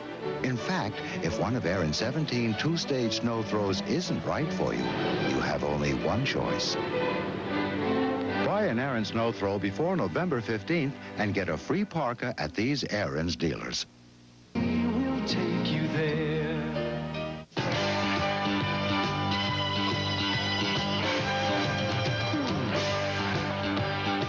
At halftime, I'm Bob Costas, joined for this segment by Frank DeFord of our staff, Gene Upshaw, who heads the NFL Players Association, and in a moment from California, Dr. Forrest Tennant, who is the NFL's drug advisor. He's employed by the league. If you were with us for the pregame show, you saw Frank DeFord's commentary about the problem of steroids in the National Football League. And Frank, in your opinion, it's more than a minor problem. It may be one that has been overlooked because of all the publicity about cocaine, but it's just as serious. Yeah, I think its time has probably come. Very interesting interview last week that I read about Harry Usher, the former commissioner of the USFL, who called it an insidious weapon. He said, what we're facing now is players who bulk themselves up with steroids, then take amphetamines and go out on the field, and they become literally carried away, animals in effect. And it's a horrible problem. And I think, though, we're beginning to address it. Gene Upshaw, you played with the Raiders. Now you see it from another perspective as the head of the Players Association. How serious is the problem in your view? Well, it is a problem. It's one in which we have to address. I think it's one in which we'd like to know exactly the health consequences that surround it. In our recent case against the league, we really dwelled a lot on the steroid problem. It is a problem. We have to do something about it, and we want to do something about it. As long as it were negotiated between the Players Association and management, would your group favor some kind of testing that would include testing for steroids? Yes, we've always proposed that as any part of any testing program that we might agree to. We feel that we must look at the health and the long-term effects of steroids, and this is just one example of we're willing to do that. So your only objection, for example, to Commissioner Rozell's recent attempt to institute drug testing was that he did it unilaterally and didn't negotiate it with your association? Yes, that's correct. We have a collective bargaining agreement. We feel any changes in that agreement must be negotiated with the union, and we will talk about the merits of the program as we enter negotiations next season. Gene, don't you think there is, too, a difference between cocaine and steroids, one being a so-called recreational drug and the other being a vocational drug that you use specifically to help yourself on the field? There's a great difference, isn't there? There is a difference. We run into a problem simply because the cocaine is definitely illegal. The steroids is something in which a player can get from a doctor. It's prescribed by a doctor. But I think the players need to know the long-range effects and the health consequences that he faces if he uses them. And you would acknowledge, too, that an awful lot of players are using them without prescriptions. Well, I'm sure that there is a black market out there, and I'm sure that if it's something out there, I mean, all of a sudden you see a player leave training camp at 230 pounds. He shows up the next year at 280 pounds overnight. It's definitely a problem. As a player, did you see it? Did you use them yourself? No, I never used steroids, and I never really needed them. I was large enough to play the game under my normal circumstances, and I feel that there's no need for them. You have to go with your natural ability, and there are a lot of players out there that are really concerned about that. They think we talk a lot about drug testing, illegal drug testing, and we really need to spend more time talking about the steroid question. Let's go out to Los Angeles and speak with Dr. Forrest Tennant, who is an expert on the subject of steroids. How pervasive do you think this problem is in the NFL, Dr. Tennant? There's no question. It's very pervasive, and I certainly agree with Gene. It's an issue that has really come forward, and it's one that is at the top of our agenda as far as priority, because it is a problem. We have to do something about it. Dr. Tennant, there's a lot of talk that the players, in bulking themselves up, their bodies are in effect getting too big for their bone structure. Do you think there's a lot of truth in that? No question about this. I personally believe that a great number of injuries and a great number of the real mishaps in the game today are really responsible to steroids. We don't know exactly how many, but we know it's a problem, and we do know that this extra bulk, this extra mass, causes injuries to players.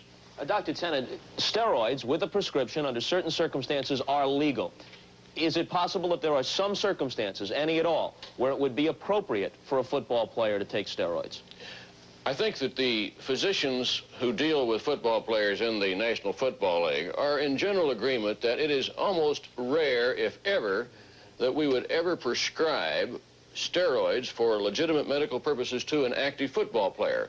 In other words, all the steroids that are being taken either by being prescribed by unethical physicians or being taken illegally, and we are totally against them. We've taken a stand against them. They have no place in professional football, essentially. Outside of the increased injuries because people are getting bigger unnaturally, they're faster, the collisions are more violent, what are the other health consequences of the misuse of steroids? Well, they are numerous. First off, not only do you have the aggressiveness, but you have all the things that go along with this. You have increased heart rate, increased blood pressure. The long-term effects are serious. Liver tumors, heart disease, testicular atrophy. And the big thing that physicians are worried about today is that we feel a number of these people might develop cancer several years down the line. In other words, the health consequences are extremely serious. Can you test reliably for steroids use? Yes, they can be tested for very reliably, except there's a major catch. And that is, the testing process is so lengthy that no one today really has the ability to do mass testing. In other words, we actually wanted to do testing for steroids in August when we tested all 2,800 players, but we simply could not test 2,800 players within 3 weeks. Dr. Tennant, thank you. Gene Upshaw, is it going to take a Len Bias, a Don Rogers, for the players as a group to apply the kind of peer pressure that will be necessary to help stem the problem? Well, we're very aware of the problem, and we want to do something about the problem. And that's one issue we're not afraid to face. We understand the consequences, the long-range effects. One of the things that really would disturb me if I was a young player and I was on steroids would be what effect it's going to have as you try to produce a family. I mean, there has to be some long-term effects there also. We got a young group of players that are just starting their families, and I think they have to do something about that. Our thanks to Gene Upshaw from the Players Association and Frank DeFord, of course. NFL 86 halftime activities will continue in just a moment.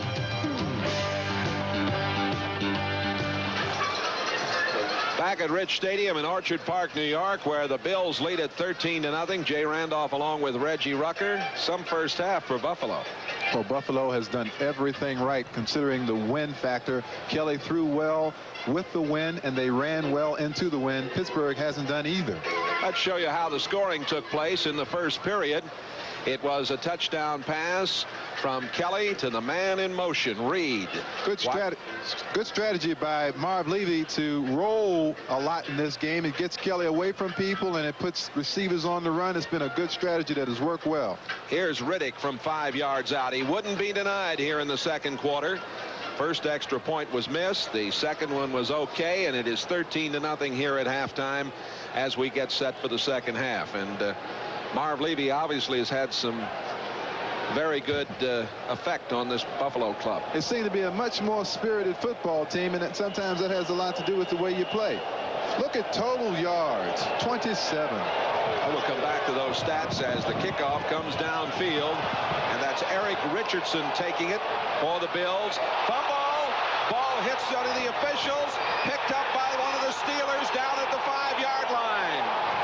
Well, it was Buffalo that had problems with the specialty teams at Tampa Bay last week, and Mike Merriweather has that ball for the Steelers, and the Steelers get a very big turnover to start this second half. Almost a devastating turn of events for the Buffalo Bills. Watch it coming on the right of your screen. 82, Eric Richardson is carrying that ball very loosely in one hand. The ball is going to hit the official, come back toward the players, and probably save the touchdown off of that for Buffalo. Now, Mike Merriweather has picked up that football, and this can have a devastating psychological effect on the Buffalo Bills. First turnover of the day for either side, and for the Steelers, Ernest Jackson goes in. Ernest Jackson bangs in, and with just 16 seconds of the second half gone, the Steelers are very much back in the picture. And I can't help but feel sorry for all those people that went out to get a hot dog, and they have come back in here after 16 seconds, and the score is 13-7, and they're probably wondering what in the world happened.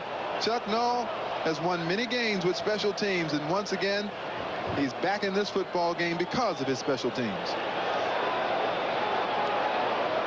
13-6.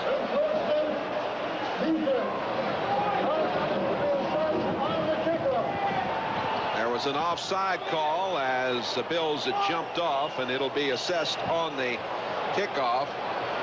Gary Anderson, originally a Buffalo draft choice back in '82, will attempt the extra point. Newsom will hold a problem, and just as the Bills missed an extra point down at that end earlier, this one is botched up. Watch the ball. Watch the ball from Dan Turk. This is incredible. Right in the center of your screen. Well, it was right in his hands. No problem. Newsom botched up the hold. Now here's the play again that led to the touchdown, the turnover, the first in the game. Merriweather comes up with the football. Looked like a soccer-style kick by the umpire there. Well, he couldn't get out of the way. Merriweather got it down, and Jackson took it in for the score.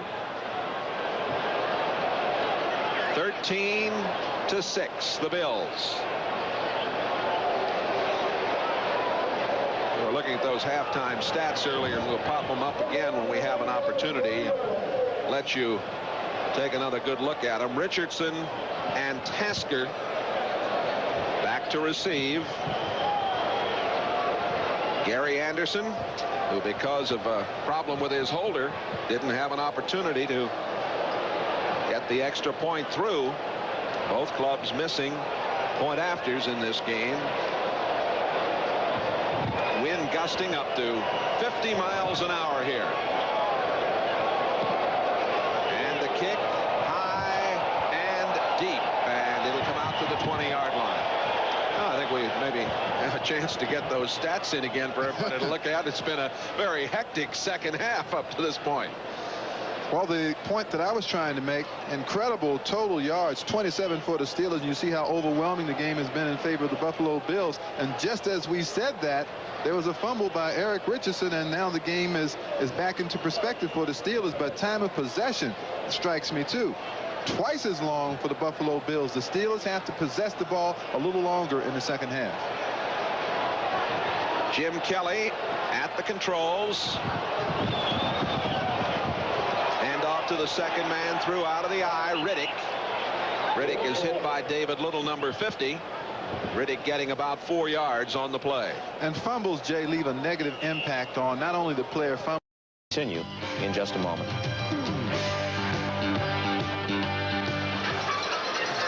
Back at Rich Stadium in Orchard Park, New York, where the Bills lead at 13-0. Jay Randolph along with Reggie Rucker. Some first half for Buffalo. Well, Buffalo has done everything right considering the win factor. Kelly threw well with the win, and they ran well into the win. Pittsburgh hasn't done either. Let's show you how the scoring took place in the first period. It was a touchdown pass from Kelly to the man in motion, Reed. Good strategy by Marv Levy to roll a lot in this game. It gets Kelly away from people, and it puts receivers on the run. It's been a good strategy that has worked well. Here's Riddick from 5 yards out. He wouldn't be denied here in the second quarter. First extra point was missed. The second one was okay, and it is 13-0 here at halftime as we get set for the second half. And Marv Levy obviously has had some very good effect on this Buffalo club. It seemed to be a much more spirited football team, and sometimes that has a lot to do with the way you play. Look at total yards, 27. We'll come back to those stats as the kickoff comes downfield, and that's Eric Richardson taking it for the Bills. Fumble, ball hits under the officials, picked up by one of the Steelers down at the 5-yard line. Well, it was Buffalo that had problems with the specialty teams at Tampa Bay last week, and Mike Merriweather has that ball for the Steelers, and the Steelers get a very big turnover to start this second half. Almost a devastating turn of events for the Buffalo Bills. Watch it coming on the right of your screen. 82, Eric Richardson is carrying that ball very loosely in one hand. The ball is going to hit the official, come back toward the players, and probably save the touchdown off of that for Buffalo. Now, Mike Merriweather has picked up that football, and this can have a devastating psychological effect on the Buffalo Bills. First turnover of the day for either side, and for the Steelers, Ernest Jackson goes in. Ernest Jackson bangs in, and with just 16 seconds of the second half gone, the Steelers are very much back in the picture. And I can't help but feel sorry for all those people that went out to get a hot dog, and they have come back in here after 16 seconds, and the score is 13-7, and they're probably wondering what in the world happened. Chuck Noll has won many games with special teams, and once again, he's back in this football game because of his special teams. 13-6.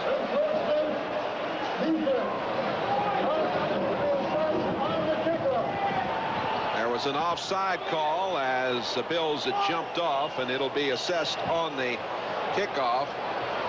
Gary Anderson, originally a Buffalo draft choice back in '82, will attempt the extra point.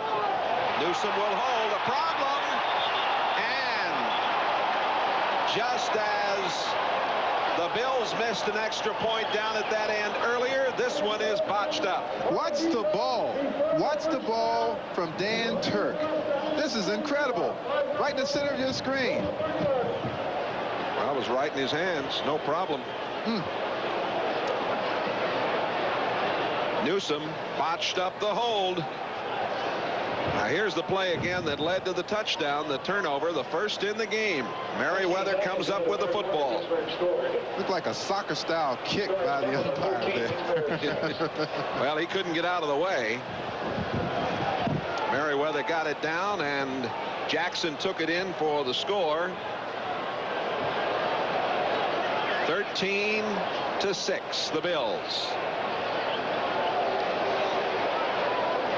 We were looking at those halftime stats earlier, and we'll pop them up again when we have an opportunity. Let you take another good look at them. Richardson and Tasker back to receive. Gary Anderson, who because of a problem with his holder didn't have an opportunity to get the extra point through. Both clubs missing point afters in this game. Wind gusting up to 50 miles an hour here. And the kick high and deep, and it'll come out to the 20-yard line. I think we maybe have a chance to get those stats in again for everybody to look at. It's been a very hectic second half up to this point. Well, the point that I was trying to make, incredible total yards, 27 for the Steelers, and you see how overwhelming the game has been in favor of the Buffalo Bills. And just as we said that, there was a fumble by Eric Richardson, and now the game is back into perspective for the Steelers. But time of possession strikes me too. Twice as long for the Buffalo Bills. The Steelers have to possess the ball a little longer in the second half. Jim Kelly at the controls. To the second man, threw out of the eye. Riddick is hit by David Little, number 50. Riddick getting about 4 yards on the play. And fumbles, Jay, leave a negative impact on not only the player fumbling but everybody else, because now instead of expressing your ability when you have the football, you're more concerned about protecting it, and that has a way of preventing you from doing what you do best. Clayton is out of the game with a concussion. Return today. On second down, they hand off again to Riddick, and Riddick is out to the 26-yard line. Gary Dunn, 67, the nose man, making the play. It'll be third down and about 3.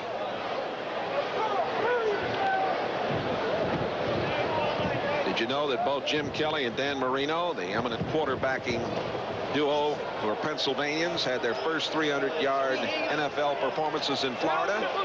Kelly's was in Tampa last Sunday, and Marino's, of course, in Miami.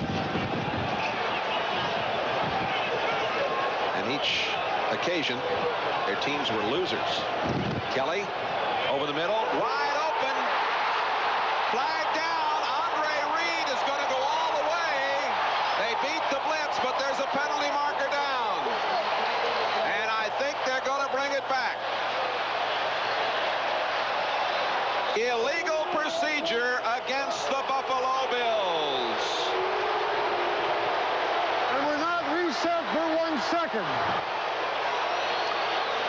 Didn't set. That's a good call by referee Gordon McCarter, because Kelly changed the play. He recognized what was going on in the Steeler front, and when he changed the play, he did not have enough time between when he made the snap call and the illegal motion. 2 men had moved prior to the snap. They had not reset for the required 1 second. Now watch the running backs. Now he's checking the play off right now. Now they're still moving. They have to be set for 1 second. And they weren't. And they were not. Puts the ball back at the 21. And this crowd was going wild. Now they're sitting rather quietly. The Steelers will be in a 3 deep on this play, you can bet.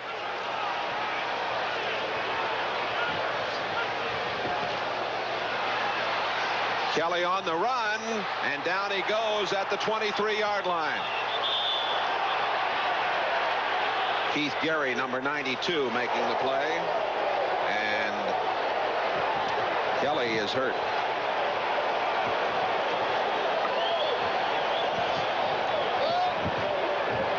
Kelly 6th in the AFC in the passing department with 163 out of 262 coming into today's game. Here's the other thing about those half roll plays. They kind of get your quarterback out of control, Jay, and you don't want him out there that much when there's nothing else to do. If you don't have anybody to throw with, then he's left there. Well, what do I do? And quite naturally, the thing that you want to do, or you're compelled to do, is run the football. And he took a hard shot that time from the blind side. And that's why you don't see more of it in the National Football League. You've got to try and protect your quarterback. Marv Levy, the new head coach of the Bills, out there as Kelly is up. And apparently he's all right. He was wriggling around with that left leg a little bit, and he, of course, went down very hard on the shoulder. You know, he's a big, strong quarterback. He's 6'3", 215 pounds, and I've always thought football players from Pennsylvania are tough anyway. But watch this. See, it's the guy from behind, Keith Gary, that he doesn't see that hurts him. John Kidd ready to do the punting. He had a record in '85 with 33 punts inside the 20-yard line. Rick Woods is back to receive this. 12:59 to go, third quarter. Bills 13-6. Bills turning the ball over on the opening kickoff of the second half, and the Steelers getting in for 6. The point after missed. This kick against the wind should give the Steelers a very fine opportunity. Let's see how it's handled.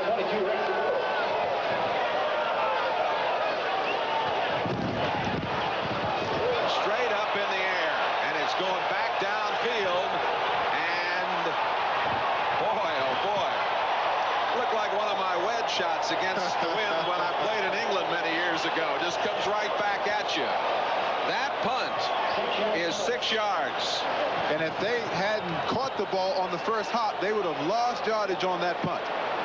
Now the Steelers are going to have the football inside the 30. 13-6. The Bills back with more in a moment. Here at Hewlett-Packard, we think long and hard about your business computing system and how it can help your people share more information and make better decisions. So before we talk hardware, we answer a lot of hard questions. At Hewlett-Packard, we never stop asking, what if? They need a network package between sales and shipping. What if we took a new approach to the problem? The way I see it,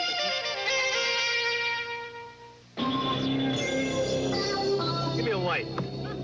That's not correct, Steve. Don't just ask for a light beer. Come on, give me a light. You asked for it, Steve. Bud Light! Yes, Steve. Bud Light, the light beer with the first name and taste. Don't just ask for a light. Bud Light, because everything else is just a light, Steve.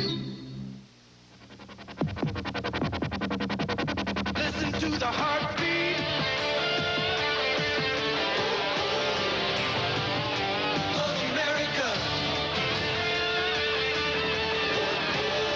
Listen to the heartbeat. When you want to feel the thunder, put yourself in today's Chevrolet Camaro IROC Z and listen to your heartbeat. The heartbeat of America. Today, Chevrolet. Today's game is brought to you by the Heartbeat of America, today's Chevrolet.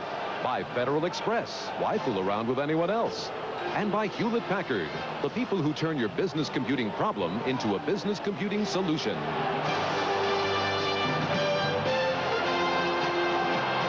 Officially, that was a 5-yard punt a moment ago. Here are the Steelers at the 29-yard line of the Bills. Jay Randolph and Reggie Rucker with you. Penalty marker goes down. The handoff going to Jackson. Jackson got a couple, but it looked like the Bills might have jumped offside. Steve Freeman, 22, and Lucius Sanford, 57, on the tackle. 5-yard penalty coming up against the Bills. Steelers are still having trouble running the football.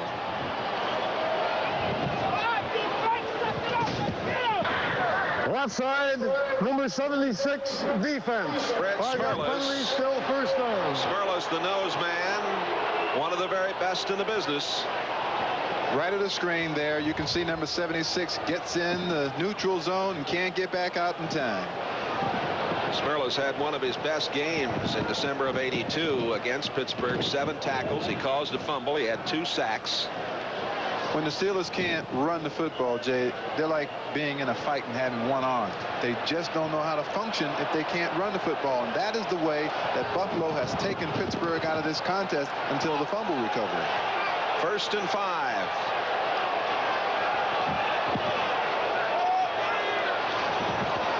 That's Jackson.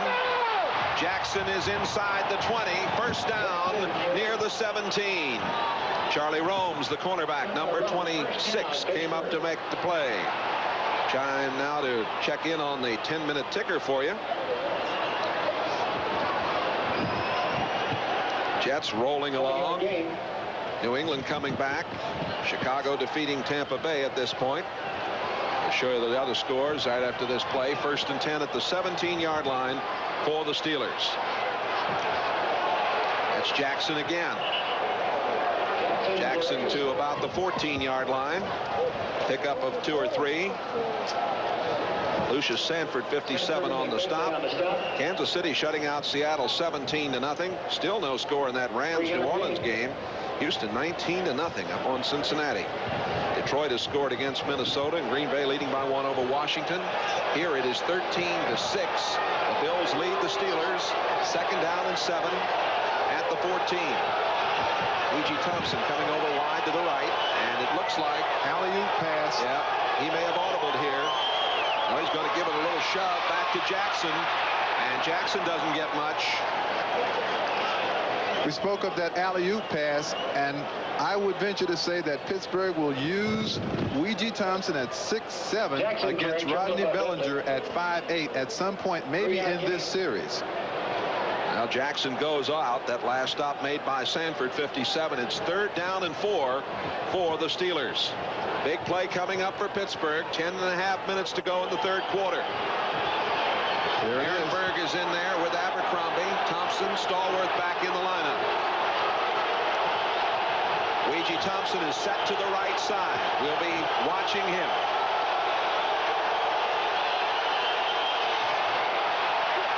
And there is the pass for the touchdown to E.G. Thompson.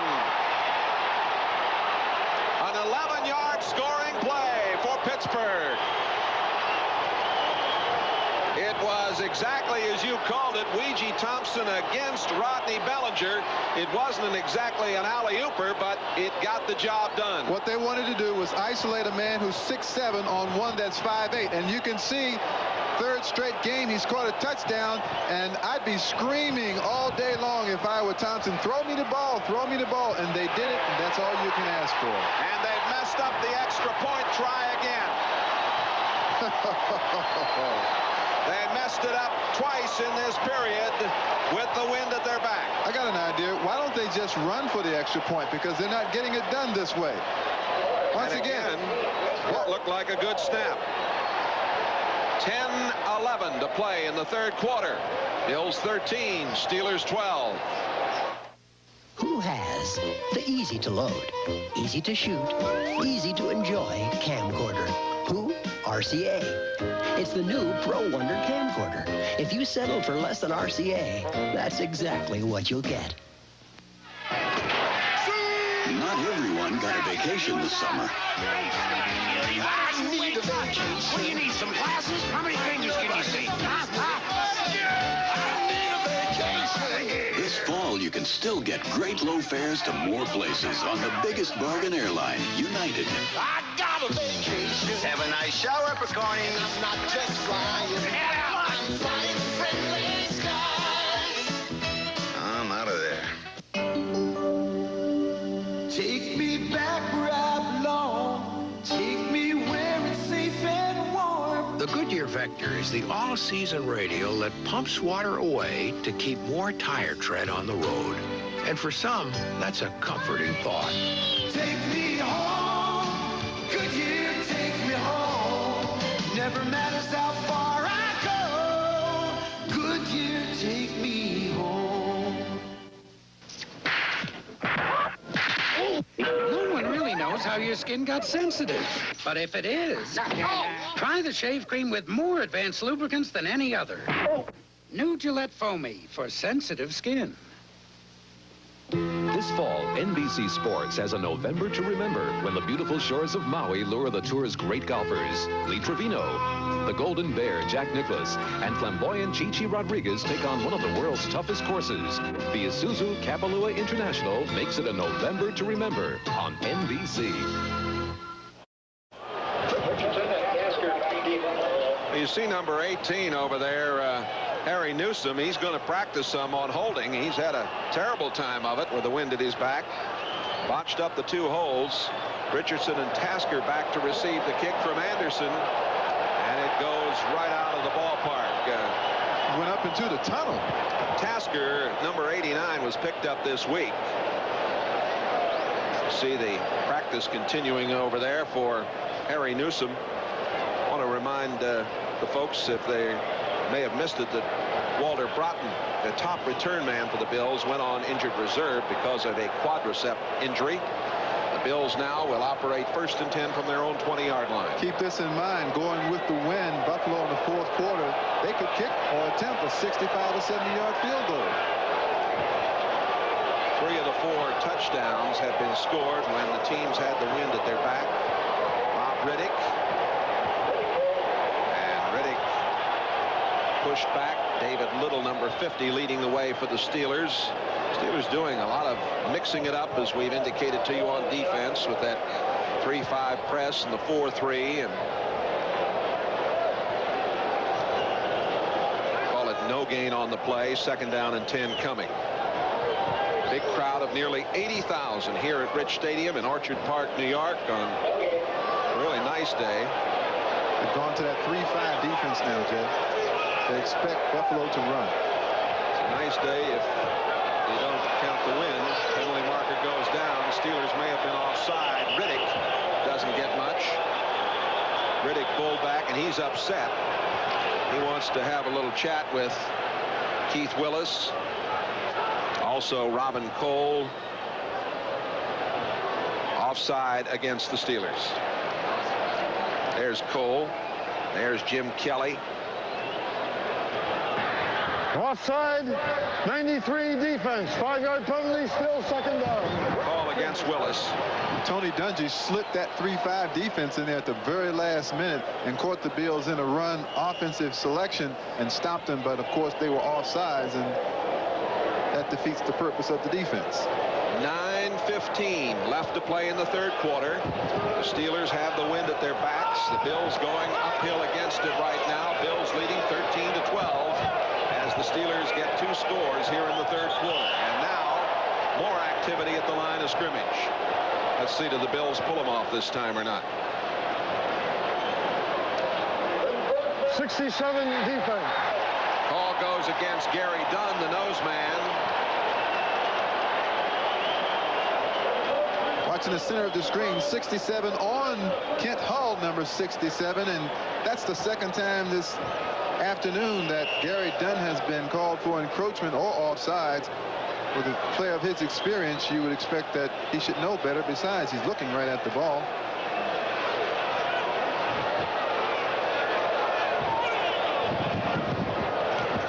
Out of the I formation, it's Riddick, and he's not getting much.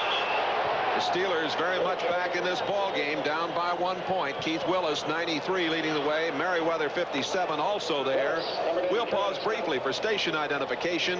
This is the NBC Television Network.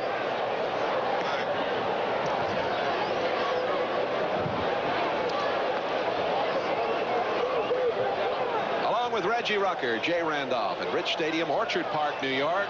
Bills led at 13-0 at halftime. Steelers have come back with 2 touchdowns. Missed both extra points here in the 3rd. Kelly rolling to the right side. He's going to keep and run, and he is run out of bounds over there by Merriweather. He had a big game last Sunday, did Merriweather. He had a sack, first interception of the season. Jim Kelly, he has the entire package. Jets putting it on Atlanta. Indianapolis still leading. Kansas City shutting out Seattle. They're still scoreless in that Rams-New Orleans game. 19-0 Houston over Cincinnati. Minnesota 10-7 over Detroit. Green Bay by 1 over the Washington Redskins. 3rd and 4 at the 36 for the Bills. If Pittsburgh can hold them here, the Steelers might get that ball back in very good shape if the Bills have to punt against the wind at this point on the field. From the shotgun, Kelly throwing, and it is incomplete. He had his man, Ronnie Harmon, the rookie from Iowa, underthrew him a little bit, and Harmon just couldn't hold on as he had to go down and try and get it.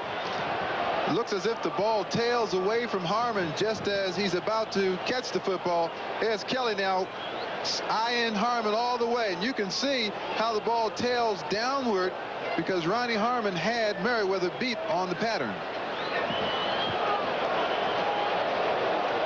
Rick Woods back to receive the punt that will come from John Kidd. Kidd's last punt was 5 yards. He got it just too high in the air. He's got to try to keep it lower, try to get a line drive. This one is a little better, a lot better now. What a great bounce. Picked up back there and returned to the 26-yard line by Rick Woods. Well, Woods couldn't stop that ball from going by him. Tasker picked up this week number 89 down there to make the play. 13-12, the Bills lead. Howdy. Give me a light. Bud Light. If you just ask for a light beer, you never know what you'll get. Give me a light. Bud Light. So if you want the less filling light beer with the first name of taste, don't just ask for a light beer. Give me a light. Bud Light. Ask for Bud Light, because everything else is just a light. Hi. Oh. Buy your friend a beer. When we want to work up a sweat, nothing works like this full-size Chevy pickup. It's got the muscle of a fuel-injected 350 V8. And it's available in every full-size Chevy. It's got the strength of girder main front suspension. Where? Oh! There. Plus, double-wall construction. So, when you need a tough-working partner, nothing works like a Chevy truck. Nothing. Yeah? Yeah. Right? If only things lasted longer. If only their warranties lasted longer. If only you had bought them with the American Express card. Because from now until December 31st, we will extend the free repair period of the manufacturer's warranty. In fact, we'll double it, up to an extra year. American Express introduces buyer's assurance. Now, if something breaks, it won't break you. But only if you use the American Express card. Apply now. Next Sunday, the NFL plays here when the Browns battle the Raiders. Before your team takes the field, our team hits the air. NFL 86. Jay Randolph and Reggie Rucker peeking out of our perch here at Rich Stadium, and that last punt, a little better, 46-yarder. The time before for Kidd, only 5 yards. You know, punters have to have a lot of skills in how to drop the ball so that they can kick it low or kick it high, coffin corner. That time Kidd did a marvelous job kicking it low. That wind gusting at about 50 miles an hour. The Steelers down by 1, start from the 27. Throws, and it's complete. Up at the 37-yard line, Preston Gothard. He's an excellent blocker, and he has been a very good receiver today. Bellinger 36 and Marr 54 making the play. First down. Here's Gothard from Alabama. Was handed this job when the Steelers waived Benny Cunningham during the offseason. Diving catch, good concentration. That's the way to get a drive going. He's now caught more passes than all of the tight ends for the Steelers a year ago. That was his 13th catch of the season.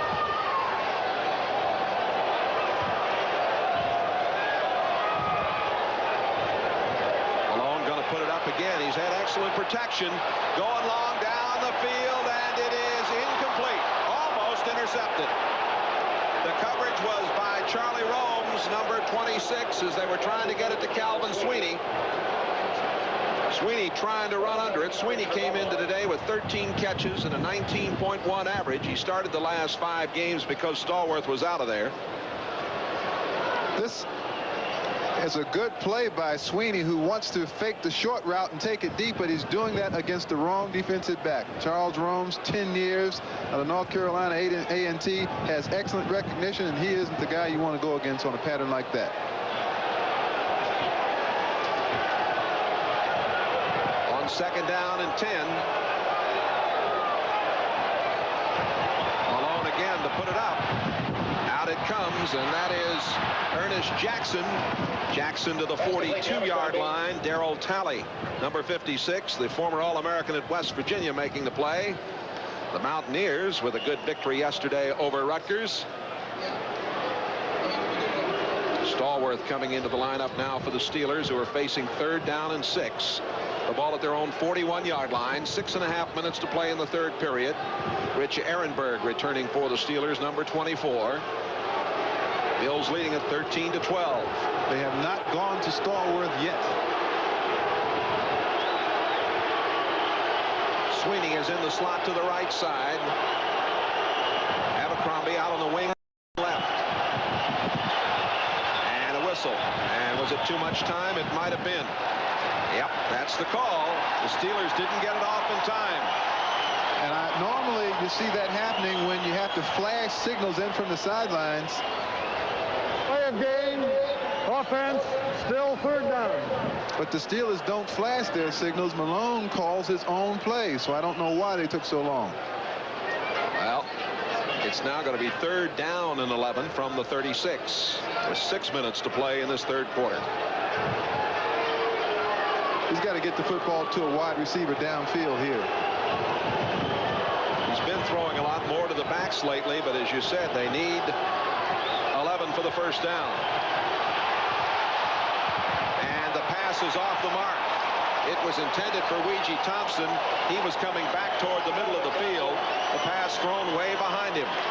And Rodney Bellinger had the coverage, and the Steelers will have to punt. Of course, Weegee Thompson is more effective down around the goal line because of his height, but when he's out in the field, the defensive back has the advantage because Thompson isn't that fast, and Bellinger covered him well that time. Newsom, who's had some ankle problems and only practiced 1 day this week, gets the kick away, and it is all the way into the end zone. It'll come out to the 20-yard line. 64-yard punt with the wind at his back. The Bills lead the Steelers 13-12. Listen to the heartbeat.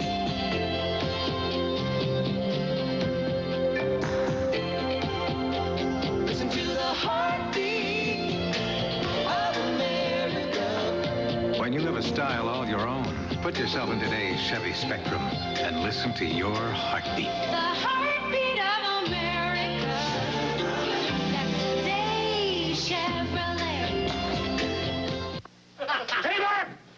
Where's the package? Your express company doesn't know. Nobody knows. Hold it. If you'd used Federal Express, you wouldn't be having this problem. Come with me. Our customer service centers are the most sophisticated in the business. Here's all the information about your package. Uh-huh. So we can tell you its exact status within 30 minutes or your money back. Uh-huh. Next time, call Federal Express. Why fool around with anyone else? I should have called Federal. I don't know why I didn't call Federal. Nobody knows.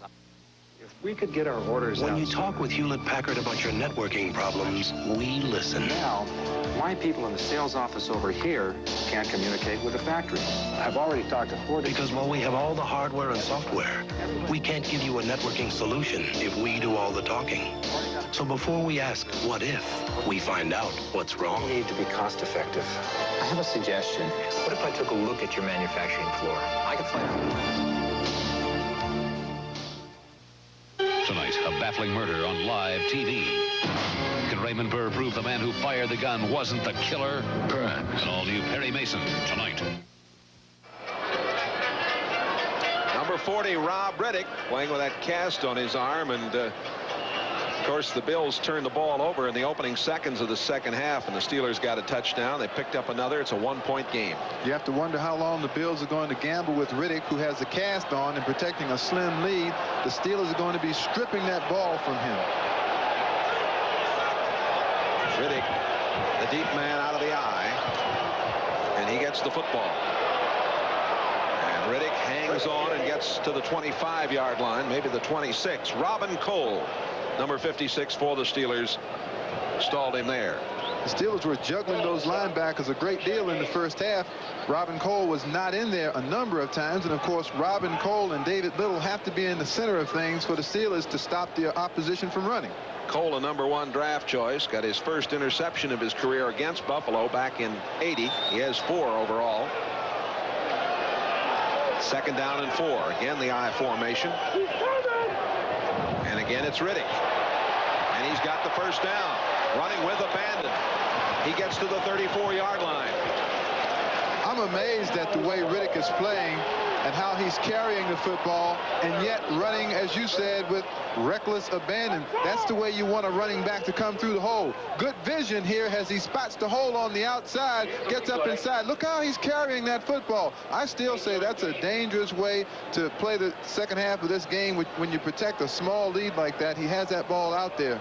That concerns me. Donnie Elder, 37, made the tackle. It is a first down. Trying to bang up the middle is Byram. He gets across the 35 near the 37. Robin Cole stalled him at that point. These two clubs next week. The Bills will meet Miami's Dolphins here at 1 o'clock. The Dolphins playing at Cleveland tomorrow night. And the Steelers will take on Houston's Oilers at 3 Rivers at 1 o'clock. The Oilers beating the Bengals in the Astrodome this afternoon.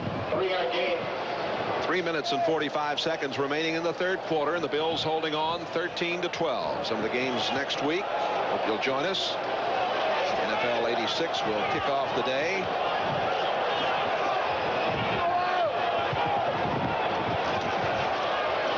Again, it's Riddick.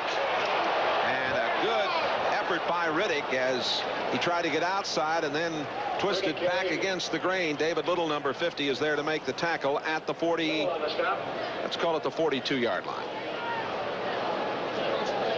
Clock running down to near the 3-minute mark. Left to play in this third quarter. And you know, Buffalo, Jay, is running this football because you know they want to win. They don't intend to put that football downfield into this win. They want to run this third quarter out, take the win, and then open up with Kelly passing. Third down and 1.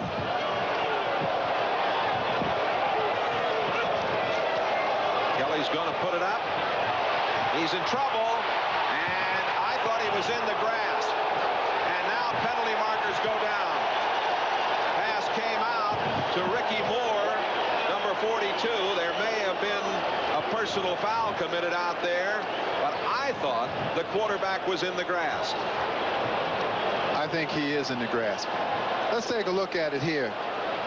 Right side of the screen now. Kelly can't find anybody to throw to. Gary Dunn has him by the ankles. Now watch it. Number 96, Anthony Hinton, comes in late.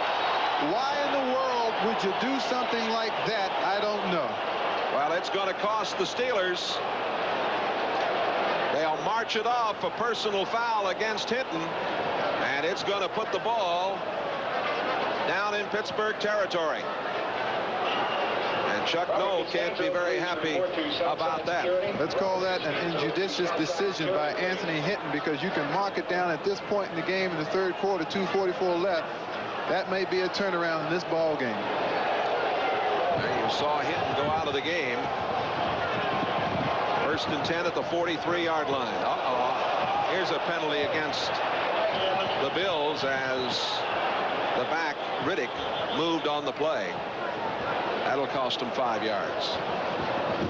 Here's what hurts Pittsburgh more than anything else. It gives Buffalo a chance to continue to keep the ball in the third quarter when Pittsburgh wants it desperately with the win. 2:39 left to play in this third quarter. They might refuse this penalty. Let's see. Illegal motion, number 35 on the offense. Penalty declined, second down. Yards penalized. Steelers 65, Bills 30. Way to go, coach. Well, I bet you coach Little League. Why give them an extra down? No, no. My coaching days are long gone. I'm just a fan. Byram, single setback. Riddick in motion to the far side. Kelly rolling under pressure. Again, it looked like he might have been in the grass. But they say no, and the Steelers are arguing that the quarterback was in the grasp of number 67, Gary Dunn. Swain had the coverage over there as the pass went out intended for Metzelaars, the tight end. The Steelers are very close to forcing Jim Kelly to make a mistake. Kelly is throwing some footballs into the Steeler defense that advisedly are not wise at this point in the game. The Steelers are getting good penetration into that secondary. They're grasping him, but they're not controlling him. Yeah, that's what it is. It is grasp and control. And there's a very thin line there on occasion. Out of the shotgun.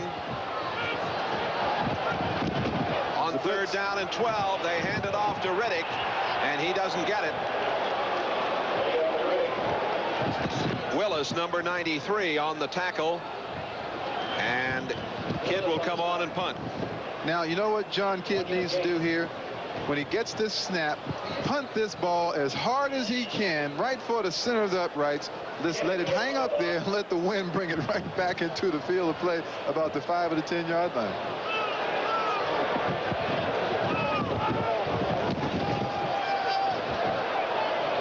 Rick Woods is the man in the middle down there.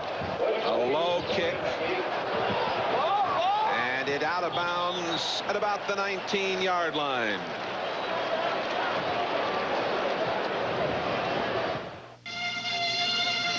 Hi, I'm Marv Malone of the Pittsburgh Steelers. And this is my wife, Mary Ellen. We were both brought up in single-parent homes. And because we came from broken homes, we know how some of these children feel. That's why we're United Way volunteers at this United Way supported family and children's service agency, because we know what it's like to grow up in a home with only one parent. Here at this fresh air camp, single parents and youngsters can get together to work out some of their problems. When I was being raised by my mom, it was tough, but I never gave up. And these kids are learning that they can make it too. United Way wants to make sure that they get their chance. That's why they support programs like this all across the country. When you support your United Way, you're saying that you care about families, and you want to see every kid have a chance. That's why we can say thanks. Because thanks to you, it works for all of us, the United Way. This message furnished by the National Football League. Back here in Orchard Park, New York, Buffalo leading by 1. Abercrombie picked up 4 yards on the first play as there was a 24-yard punt. Now on second down and 6, the give is to Abercrombie. And he doesn't get much, maybe a yard out to the 25-yard line where it's going to be third down and 5. Eugene Marr, 54, making the play. It appears that the insertion of Ray Bentley at inside linebacker, along with Marv, who is a good run tackler at 250 pounds, has been a key factor in stopping the Steeler rushing attack. 20 seconds left to play in the third quarter. 3rd and 5 from the 25.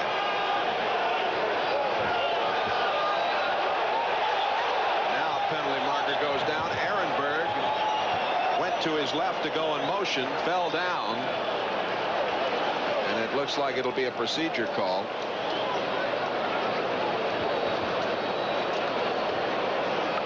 Let's listen to Gordon McCarter as we look at the ticker. Procedure call. New England now leading Indianapolis. Kansas City shutting out Seattle, and Houston 26-7 over Cincinnati. New Orleans leads the Rams 6-0. Minnesota by 7 over Detroit, and the Redskins now lead 13-7 over Green Bay. Third down and 10. Malone has had good protection, got a man wide open. The pass is complete. Out to Ehrenberg. It's short of the first down. Gun sounds. That's the end of the third quarter. Pittsburgh Steelers and the Bills. 13-12 the Bills. We'll be right back after this from your local station. Monday, when Alf gets a message from space, will he stay with his new family? Please don't go. Or let his buddies beam him up? Good night, Mrs. Ochmonic, wherever you are. Monday. Warm moments, she's such a delight. Rub it up, baby, the water's just right. Snuggle down cozy, baby, sleep tight. Let our gentle flame keep you warm tonight. Warm moments, for those warm moments, nothing warms you like gas. Warm is what natural gas is all about. Clean, efficient, and in most areas, the lowest priced fuel. Shouldn't it be in your home? Nothing warms you like gas. You work too hard, wait too long. You want some things and you want them now. There is an easier way to let your hard work pay with a bank that'll show you how. We put the U in U.S. Bank. That's why you get more from us. For any kind of loan, just avoid the fuss. When it's you need money, time, come on and talk to us.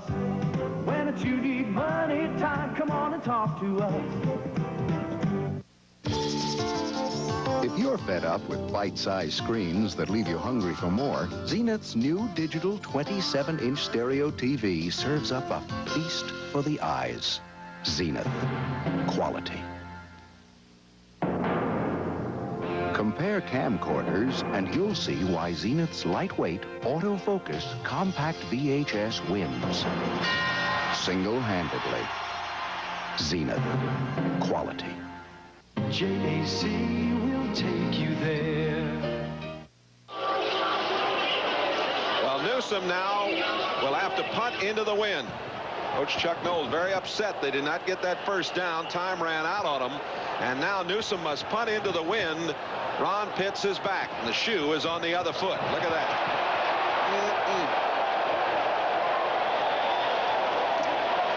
Well, I know that Coach Chuck Knoll would have, or Coach Chuck Knox, I should say, or Knoll would have wanted to have that punt come with the wind at their back. And at some point in this quarter, Chuck Knoll is going to have to make the decision to let's play 4-down football. Forget punting it anymore and forget field goals unless he's in an opportune situation to win with a field goal. He's got to think about playing 4 downs. 14:53 to play in the game, and the Bills lead 13-12, and they have the ball at the 48-yard line of the Steelers. Riddick cuts outside at the 40, 35, and down to the 32-yard line. What an afternoon Riddick is having. Shell 31 and Williams 21 making the tackle. 16-yard pickup on the play. And you might say, well, what difference does it make that the wind is at your back or into your face if you're running the football? The difference is with the wind at your back, they have a passing threat which loosens the players from the line of scrimmage and allows the runner to have more lanes to run in. Over 100 yards for Riddick. First time a Buffalo back has had over 100 since the Pittsburgh game last year. This is Byram, the rookie. And he's hit by Cole 56 and Williams 21. Clock running with 14 minutes to play in the game. The Bills now with that 50-mile-an-hour wind gusts at their back. Kelly, no yards passing into the wind in the third quarter as the Steelers got 2 touchdowns but had problems on both point after tries. And you can see the wind is, well, I think, Reggie, it's stronger now than it was an hour ago. Definitely. Riddick in trouble. Hit right along the 25-yard line. Gain of about 1.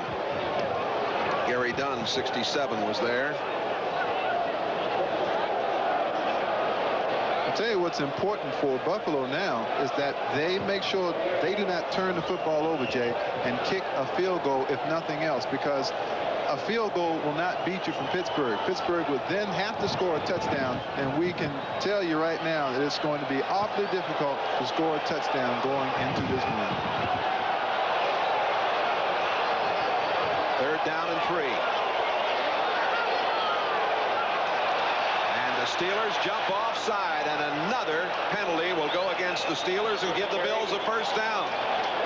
The Steelers have this afternoon been uncharacteristically over-aggressive to the point where it has hurt them time and time again. Chuck Noll's teams are usually drilled. Call against Merriweather. Chuck Noll's teams are usually drilled very, very proficiently, and it is strange, as you mentioned, to see them act so anxiously just time after time after time. And along that line of scrimmage, they've had at least 4 or 5 penalties a day for the same call. I don't suppose Kelly's cadence could have anything to do with that problem. That could be, and along with the wind. You can't hear when the wind is up this loud. Here's Riddick. No gain. Maybe a loss of a yard. Steelers trying to hang in here tough, and that was Brian Hinkle 53, David Little 50. Hinkle out of Oregon. 1 yard loss in the play. Little, of course, playing in his 82nd consecutive game, took over for Lambert. Little was the top tackler last year. 2nd down and 11. 12 minutes remaining in regulation time. Kelly's going to put it up. He fires it out to Metzelars, and the big tight end is down to the 11-yard line. Brian Hinkle, number 53 on the tackle. Metzelars came here in a trade when Byron Franklin went to Seattle back in '85 in August. He caught 7 for 113 yards at Tampa Bay last week. This is such a guessing game. The Steelers have the blitz on. Buffalo has the right play at the right time. Metzelars out into the sideline area. Kelly can get rid of the ball quickly. Good call on that particular defense. 3 tight ends in the game now for Marv Levy's Buffalo Bills. Metzelars, Roll, and Wilkins are all in there.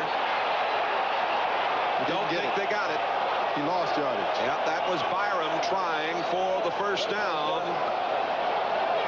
No gain on the play. David Little and Robin Cole were there in the middle, and here comes the field goal kicking unit.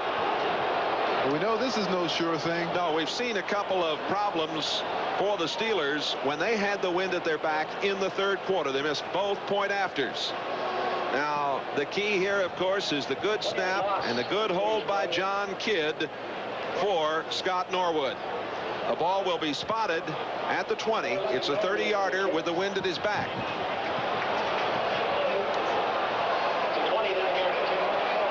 They're saying officially 29 yards. It's good.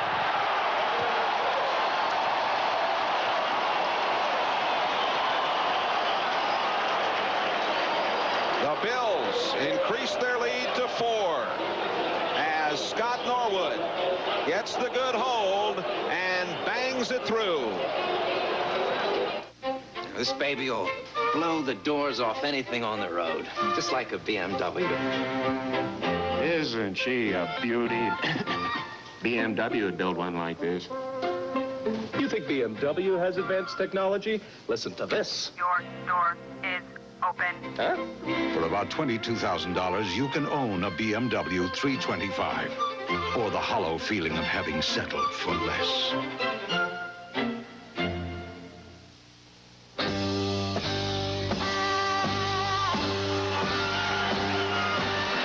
He lives in jeans. Gotta be comfortable. Gotta last. We'll have more fun, baby. Gotta be Wrangler.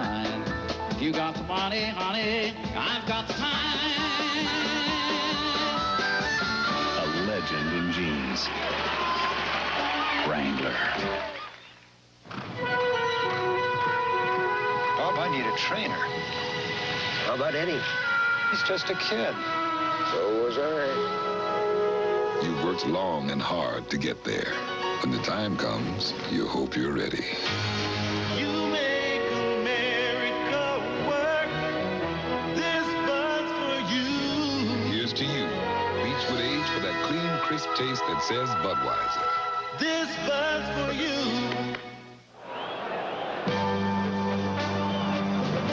game is brought to you by Budweiser. Beechwood aged for that clean, crisp taste. This Bud's for you. By Castrol, the motor oil engineered for today's smaller cars. And by BMW, the ultimate driving machine. To arrange a thorough test drive, phone your nearest BMW dealer.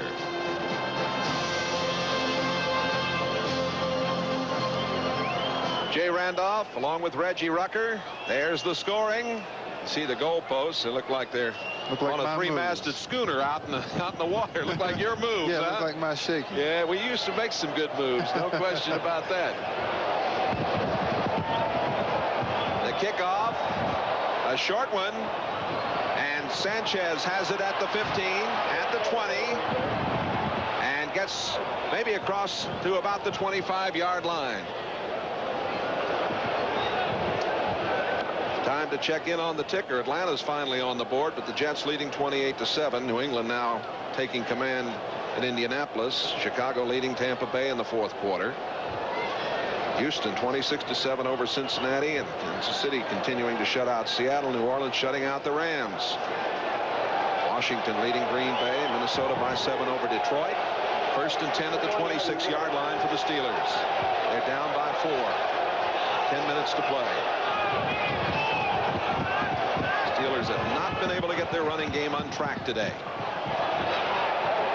And that's Abercrombie getting just about 2 as he was hit by Talley, 56, the linebacker, and Smirlis, 76, the nose man. And that's going to continue to happen. You know why? Because Buffalo does not fear the Steeler passing threat because of the wind. So Buffalo has 8 men at the line of scrimmage. You've got 5 people trying to block 8. It can't happen. You can't run the football. They have to throw the ball outside. I don't care wind or not. They've got to do it.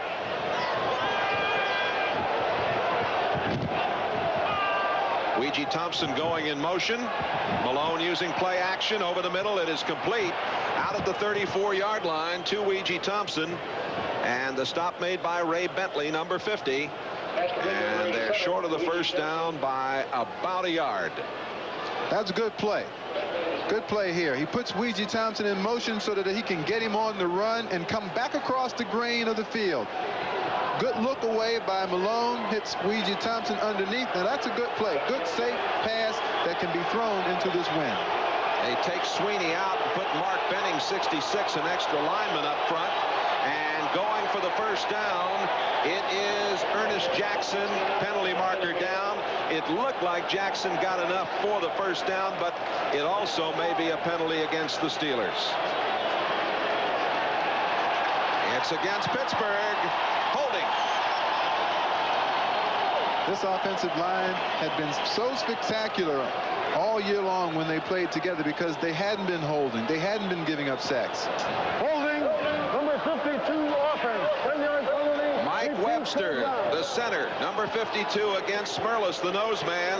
Well, they caught the future Hall of Famer against Fred Smirlis. Smirlis actually got into Webster very good, and Webster had no choice but to hold and use his hands. Third down and 11. 8.5 to play. Bills by 4.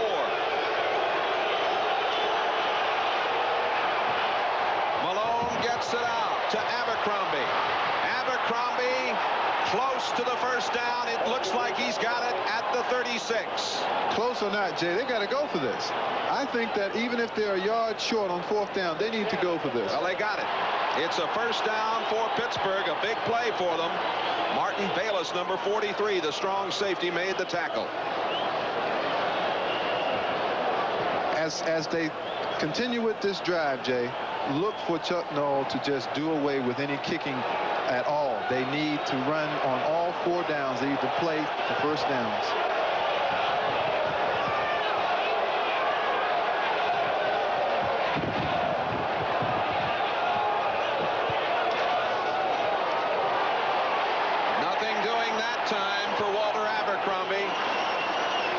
Lucius Sanford leading the way, number 57.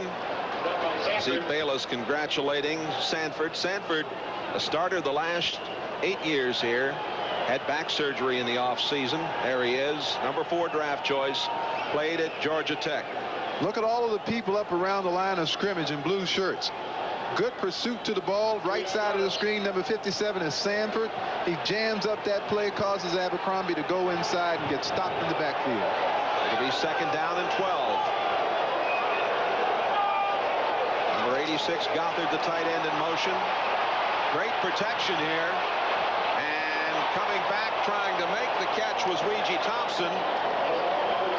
Bellinger had the coverage. It's incomplete. Mark Malone doesn't have anyone to throw to. He's looking. He has good time to throw the football, and I think he wants to throw the football in the 12 to 14-yard range, but there aren't any receivers in the pattern. Watch Malone now, number 16. He's looking now. He's looking for someone to get open. Outstanding protection. You can't throw it, folks, if there's no one to throw it to. Well, here is 3rd down and 12. Malone, 10 of 21. Stallworth, 82, is back in there. Ehrenberg, 24. They've got him spread out all across the field.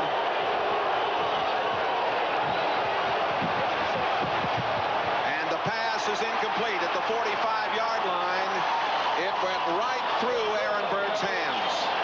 Charlie Romes had the coverage, but that was a catchable ball.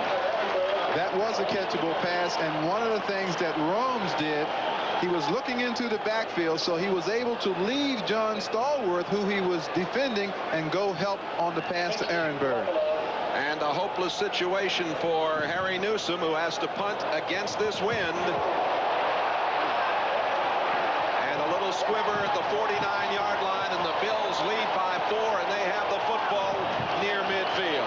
I cannot imagine why you just don't go and attempt to pick up the first down. 17 yards on that punt.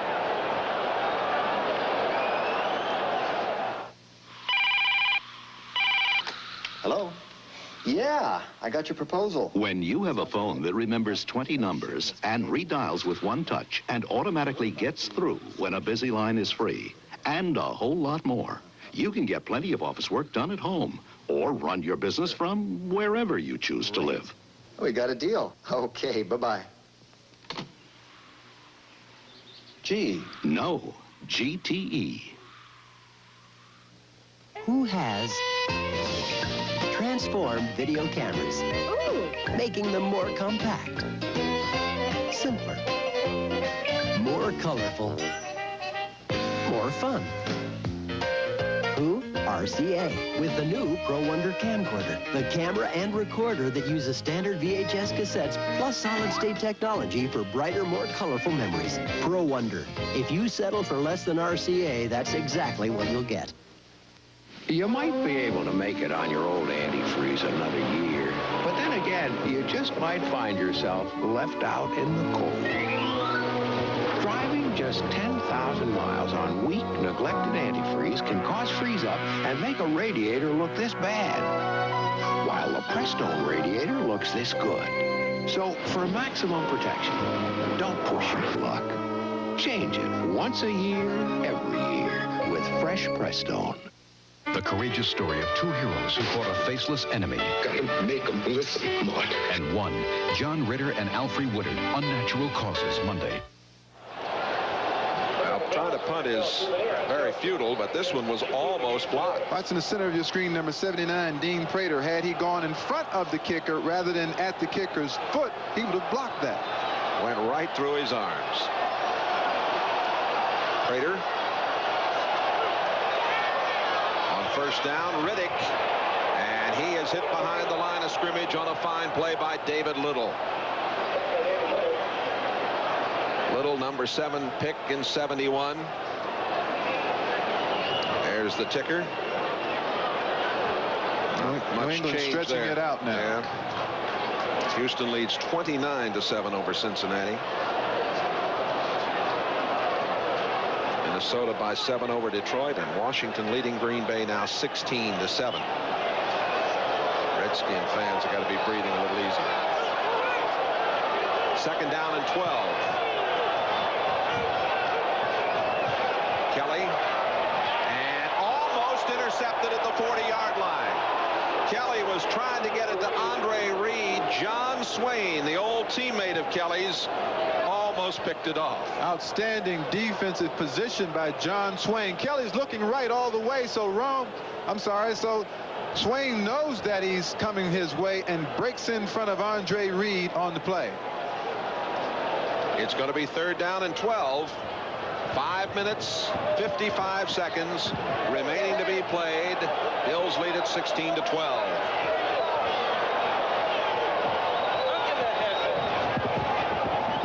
Rolling to the left side. Kelly back against the grain, incomplete. And the Bills will have to punt the ball.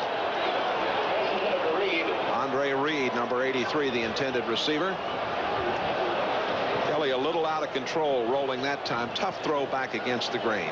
Yes, that receiver wasn't in his vision. He had to actually turn his body 360 degrees back to the middle of the field, and that's difficult to do even for Jim Kelly.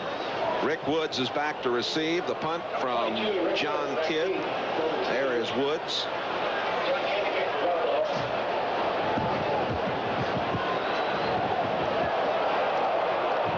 Pass a little high. And the kick. Uh-oh, look at this bounce. At the 3-yard line, the Bills cover it. The Pittsburgh Steelers have a giant task ahead. That was Tasker, the newcomer, downfield, number 89. Tasker picked up this week. 5:41 to play. Buffalo leads by 4. Today's small cars are tougher than ever on oil. Their high-compression engines not only rev high, they can run hotter than regular small car engines. Their searing heat can begin to break down an oil immediately. That's why there's Castrol, the only leading motor oil that in every grade provides maximum protection against viscosity and thermal breakdown. So use Castrol before your engine does something to get you heated up. Castrol, engineered for today's smaller cars.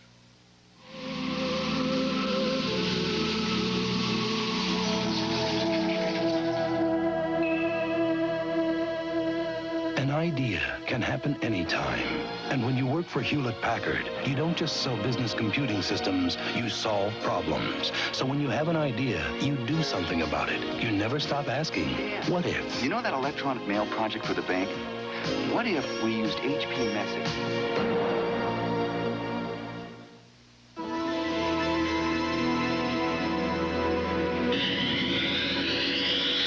BMW 735i is one of those rare luxury sedans engineered by driving enthusiasts.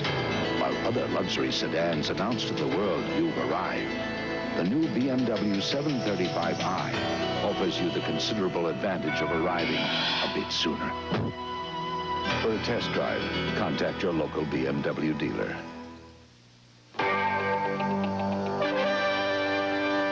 America's favorite pastime returns to NBC as the nation's top rollers battle it out for Bowler of the Year honors. Join Jay Randolph and Hall of Famer Earl Anthony for the PBA Fall Tour next Saturday on NBC.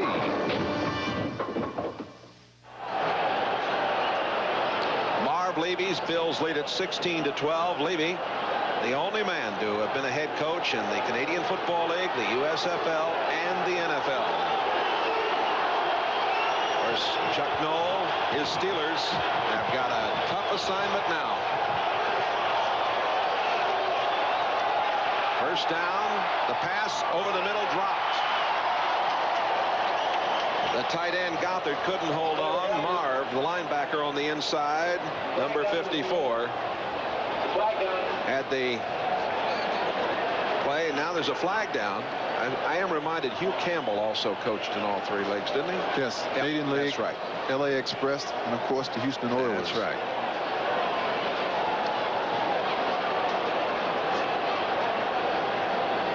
Well, I thought there was a flag down. An illegal chop block on the left side of the offensive line. Penalty after distance to the goal line if accepted. Illegal chop block, which means that an offensive player cannot cut block a defensive player below the knees. It's illegal. Bills have Dean Prather. Fellow was a walk-on in Oklahoma State. Was with Kansas City. The free agent 79. Prather's out there now. Right side of your screen. Watch number 75. Ooh, that could really be dangerous. Yeah, they used to lose a lot of knees in the early 70s and mid-70s when that rule was in force. Penalties declined at second down.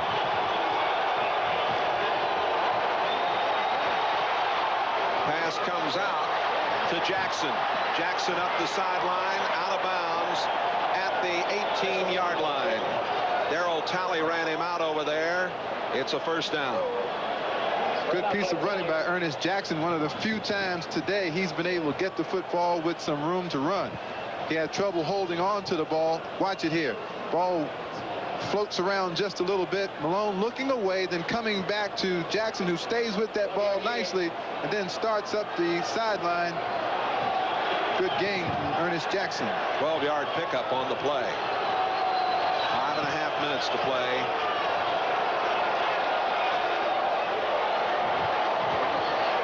Malone complete to Gothard.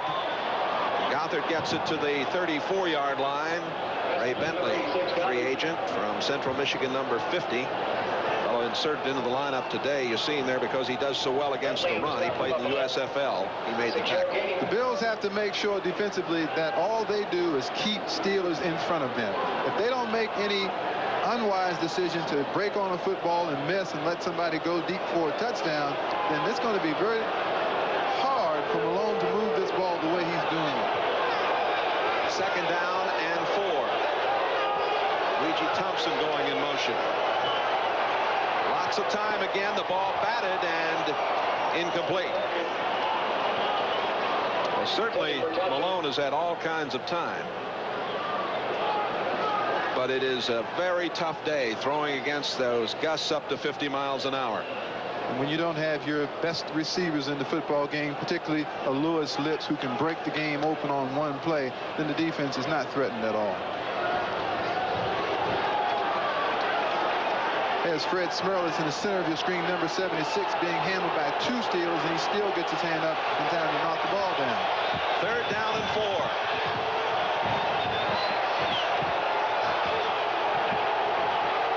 Out again it comes to Abercrombie. Breaks away, has the first down. Abercrombie out to the 35-yard line. Dwight Drain, number 45, made the stop. A pickup of 11 on the play. 4.5 minutes to go. Freeman shaken up on the play. Freeman, the senior man in the secondary. Originally a special teams player, now in his 12th year. Very intelligent performer out of Michigan or Mississippi State. Penalty marker down. This has been the key pass play all day long for both sides. Number 34 strikes a live ball while the clock was running. Technically, this is a delay of game penalty, 5 yards from the dead ball spot. It is still first down. Still a first down. Abercrombie spiking the ball while the clock is still running. I don't like a call like that at this point in the football game. This game is closely contested, and a play like that only serves to interfere with the natural flow of the game. 4 minutes and 20 seconds remaining to be played. The Bills led 13-0 at half. Steelers got 12 in the third. Bills have added a field goal here in the fourth quarter. Malone, out it comes again to Abercrombie, and he gets to the 34. Bentley, again, number 50, with Charlie Rome's 26 making the play. This is a sensational play by Ray Bentley. He had a man blocking him in his face, and he was able to ward off the blocker and get one hand down there and trip up Abercrombie. Pickup of 4, 2nd and 6.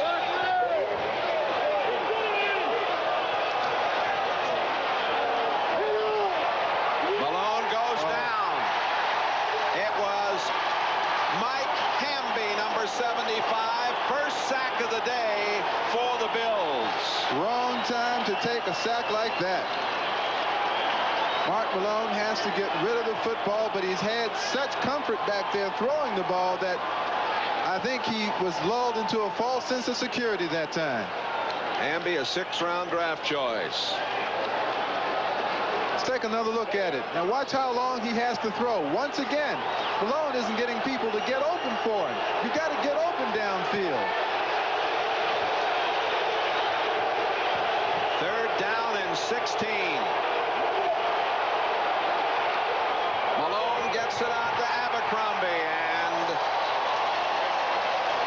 The Steelers hurt by the wind, by penalties. And I'm telling you, this wind, Jay, now is kicking up. That ball just floated away from Ernest Jackson. He had no chance to catch that. You're going to see a very difficult attempt at a punt here. Newsom. Another bad bounce coming back the other way, and it's going to be the Bills' ball at the Steeler 43-yard line. Edwards down there for the Steelers.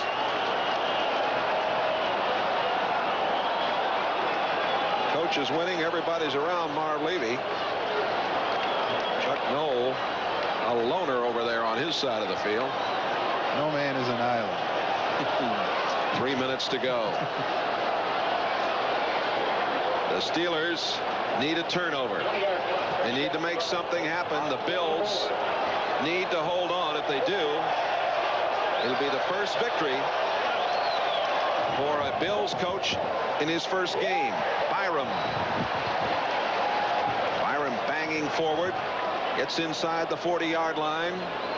Update you with the ticker. The Jets handling Atlanta. New England now in very good shape. So are the Bears. New Orleans, Kansas City, and Houston winning. Cincinnati trying to battle back. Minnesota leading 24-10, and Washington 16-7 now over Green Bay. Timeout called by the Steelers. They will have 2 remaining. There's a good look at the man from East Brady, Pennsylvania. The timeouts left. Quite a story here today in the Buffalo paper about this young man and how he hasn't changed, even though he's got all that money, and how much the folks in the pretty little town of East Brady, Pennsylvania revere him. And he's also given the people of upstate New York a great deal to look forward to as Jim Kelly quarterbacks the Buffalo Bills for the next 12, 13 years or so. Well, he's a talented performer. Almost routed his club at Tampa Bay last week, and has certainly showed his maturity and his ability. Here's what Marv Levy said when he took over this team. Levy, of course, is a man who is a real expert at special teams and the kicking game. Took over as head coach at Kansas City in '77, left there in '82. Some people might be interested in his connection with the Bills. Well, he was a broadcaster in their preseason telecast for 4 years. Got to know Mr. Wilson here, and he got the call last week. Nothing shaking here for Byram. And another timeout is called, stopping the clock with 2:43. I got a kick out of Coach Levy telling us last night about him trying to get here from Montreal, and they didn't want him, of course, to register in his own name, but he couldn't get through customs in Montreal, so he flew from Montreal to Toronto, and they sent a car up to Toronto, picked him up, and drove him down here. And despite all of that, some guy in the Toronto airport said, "Hey, aren't you Marv Levy?" That's right. Levy said if there's one thing that he would do second time around as a head coach would be to control his emotions on the sidelines during the game so he can be more in control of his thoughts. And I think based on today's game, you've got to say that he's been a very effective sideline boss today, because he showed an adaptable game plan. Well, let's remind you, next Sunday, a doubleheader on NBC. NFL 86 at 12:30 with Bob Costas and the crew. In the first half, the Seattle Seahawks will meet the Bengals. There are the other games. And of course, the Rams with Eric Dickerson clashing with the New England Patriots. Check your local listings for the times, the games in your area. A doubleheader day on NBC next Sunday. And hope a lot of you will join Earl Anthony and yours truly next Saturday afternoon. We'll have bowling for you at 2 Eastern Time. It'll be in Mike Alby's hometown, Indianapolis, Indiana, at the Woodland Bowl for the $135,000 True Value Open. I bowl every now and then, Jay. You're pretty good. No, 180. 180. Well, you need to work on that a little bit before you come out on the PBA tour, but... All right, right. It is 3rd down and 2 at the 36. Riddick. Penalty markers are thrown into the pile as Riddick was very close to the first down near the 33. Tackle made by David Little, number 50, and let's see what referee Gordon McCarter can indicate to us. Holding Buffalo. That'll hurt. The Steelers have 1 timeout remaining. We have 2:38 left on the clock. Bills lead at 16-12. Holding, offensive center. 10-yard penalty, retreat, 3rd down. Ball goes against Kent Hull. Hull, who was with the USFL in New Jersey for 3 years. Number 67 with the infraction. So it's going to make it 3rd down and 12. When you see that umpire throw a flag, he's the fellow that lines up behind the linebackers on defense. When you see him throw a flag, you can bet it's holding by the offensive line. Now, Kelly and company don't want to do anything that might turn this ball over here. That's right. They want to sit on this thing. And as long as they do that, protect the ball, they're going to be in good shape. I might have, I don't know if I'd have Rob Riddick, even though he's had a great game. I don't know if I'd have him in here now with the cast on. Now Kelly wants to throw. He does. Oh, he had a man wide open. Couldn't get it to him. Oh, Andre Reed was all alone. And it's a play like that with the kind of risk and the return that you could get. That's when a play like that works. You don't expect them to throw the ball. Andre Reed made a fine move inside on John Swain and then went back to the outside. Swain fell down. It was 6 points, but he couldn't complete it. Punting time. John Kidd, who has the wind at his back, has averaged 31.3, his longest of the day 47. The Steelers appear to have a rush on. They've got to be going for the block here. Rick Woods downfield. Here come the Steelers. He got it away. No return again, and it goes into the end zone. So the Steelers have 2 minutes. After that 46-yard punt, they will get the ball at the 20-yard line. They've got 80 yards to go. They are down 16-12.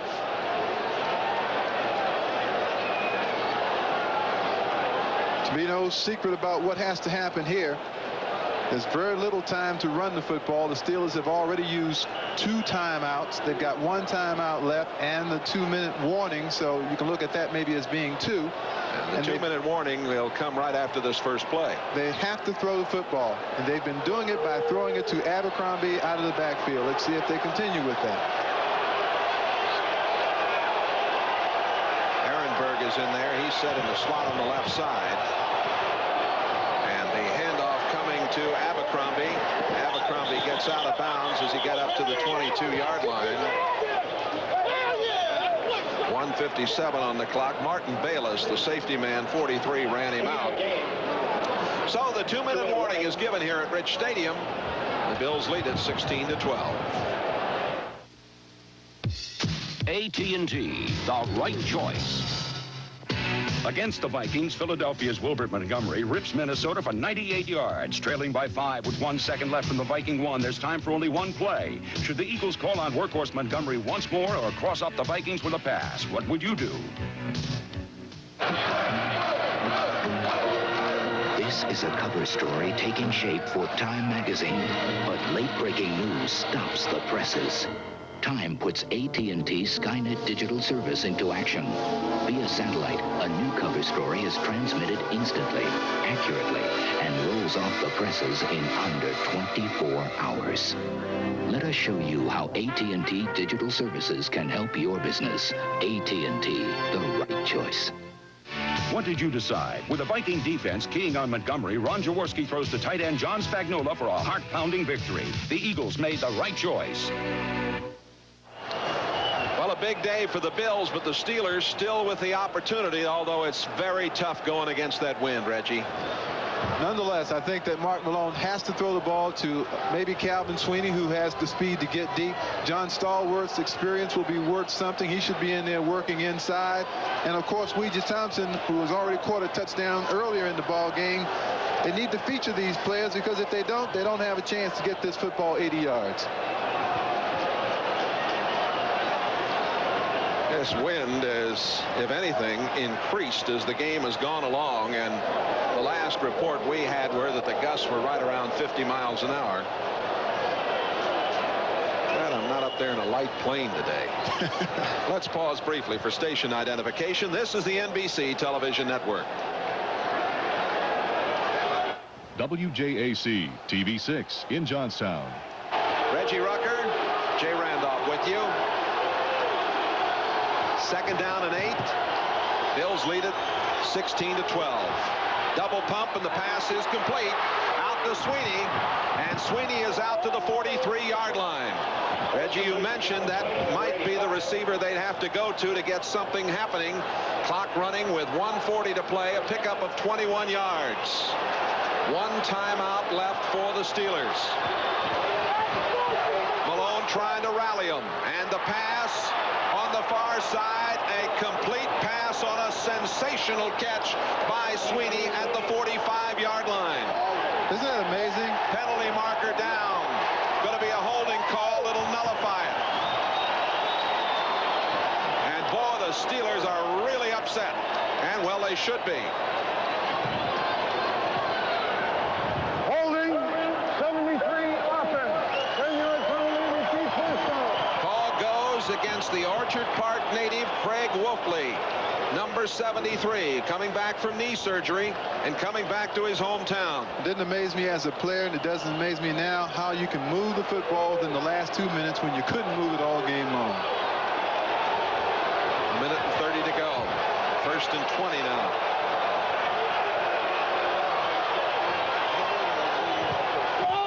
A draw, and banging up the middle. That's Abercrombie.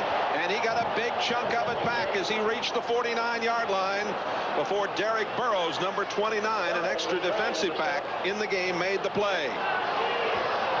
Minute and 10 to go. Malone throwing and almost intercepted at the 40-yard line on the far sideline. Sweeney was over there, but it was Bellinger who almost picked it off. There's the head man, Chuck Knoll, and he has been very exercised in this second half. The fact that they have not tried to get the ball to John Stallworth leads me to believe that Stallworth, even though he is out there, is not ready to play. You don't have a player like John Stallworth on the field and not throw the football to him. Third down and 4.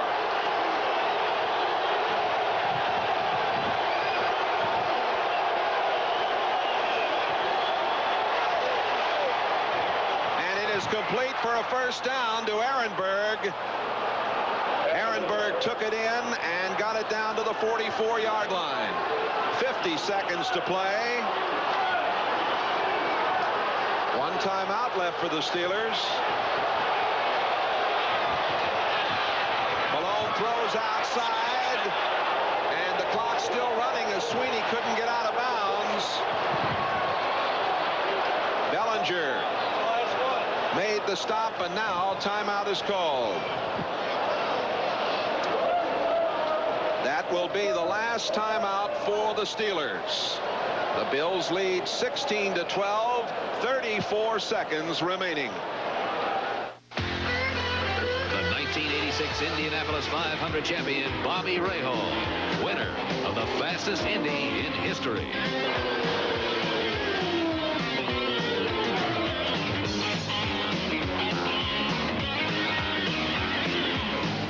Continuing the winning tradition of Budweiser racing teams, Bobby took the checkered flag to win the Indianapolis 500. Racing fans, this Bud's for you.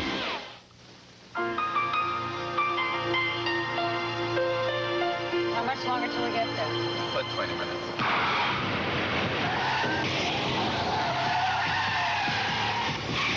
Anti-lock brakes, internationally patented suspension, uncanny control.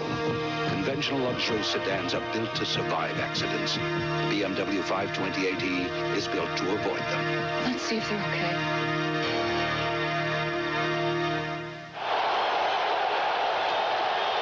Second down and 5 at the 39. Over the middle, it is complete to Ehrenberg, Ehrenberg got it to the 30-yard line. Clock down to 25 seconds. Here's where you're going to have to start looking for John Stallworth and his experience. Malone throws incomplete. 13 seconds left to play. Ehrenberg couldn't hold on. And they're going to have to throw that ball down the field at this point. Maybe hope to get an interference call or come up with a big play. The next couple of plays will have to be thrown into the end zone. I don't know whether Malone has enough arm to get the football there with any velocity, but he has to go into the end zone with his next throw. Sweeney discussing it there with Malone. He trots back onto the field. This big crowd yelling defense, defense, hoping the Bills can get the victory for their fans here and for new coach Marv Levy. Long one and intercepted down on the line. Bellinger, what a day he's had. He brings it back and is just running around with it out there. And the celebration takes off here at Rich Stadium. Pass was intended for Sweeney. The victory for the Bills. Marv Levy is an ecstatic coach here. First time ever that a Buffalo Bills head coach, named coach during the season, has ever come out and won a football game. Bellinger, as you said, has had a big day all day long for such a little guy. Well, he started right out setting the tempo, doing a splendid job. And of course, Riddick also had a big day. Kind of tough to choose an MVP in this one between Riddick and Bellinger. Bellinger's got that football and he's going to hold on to it. The Bills come away with the victory over the Steelers. The Steelers now are 3-7. A very tough loss for them. And Buffalo moves to 3-7 on the year, and they are 3-2 here at Rich Stadium this year. Let's watch this final play of the game. We knew they were going to have to go downfield with it. Actually, it was the finest pass that Malone threw all day. He did muster up and get good velocity on the pass. There's Derek Barrows covering, and Malone's got the ball on the way now. Really, Bellinger was between Weegee Thompson and was in good position and made the catch.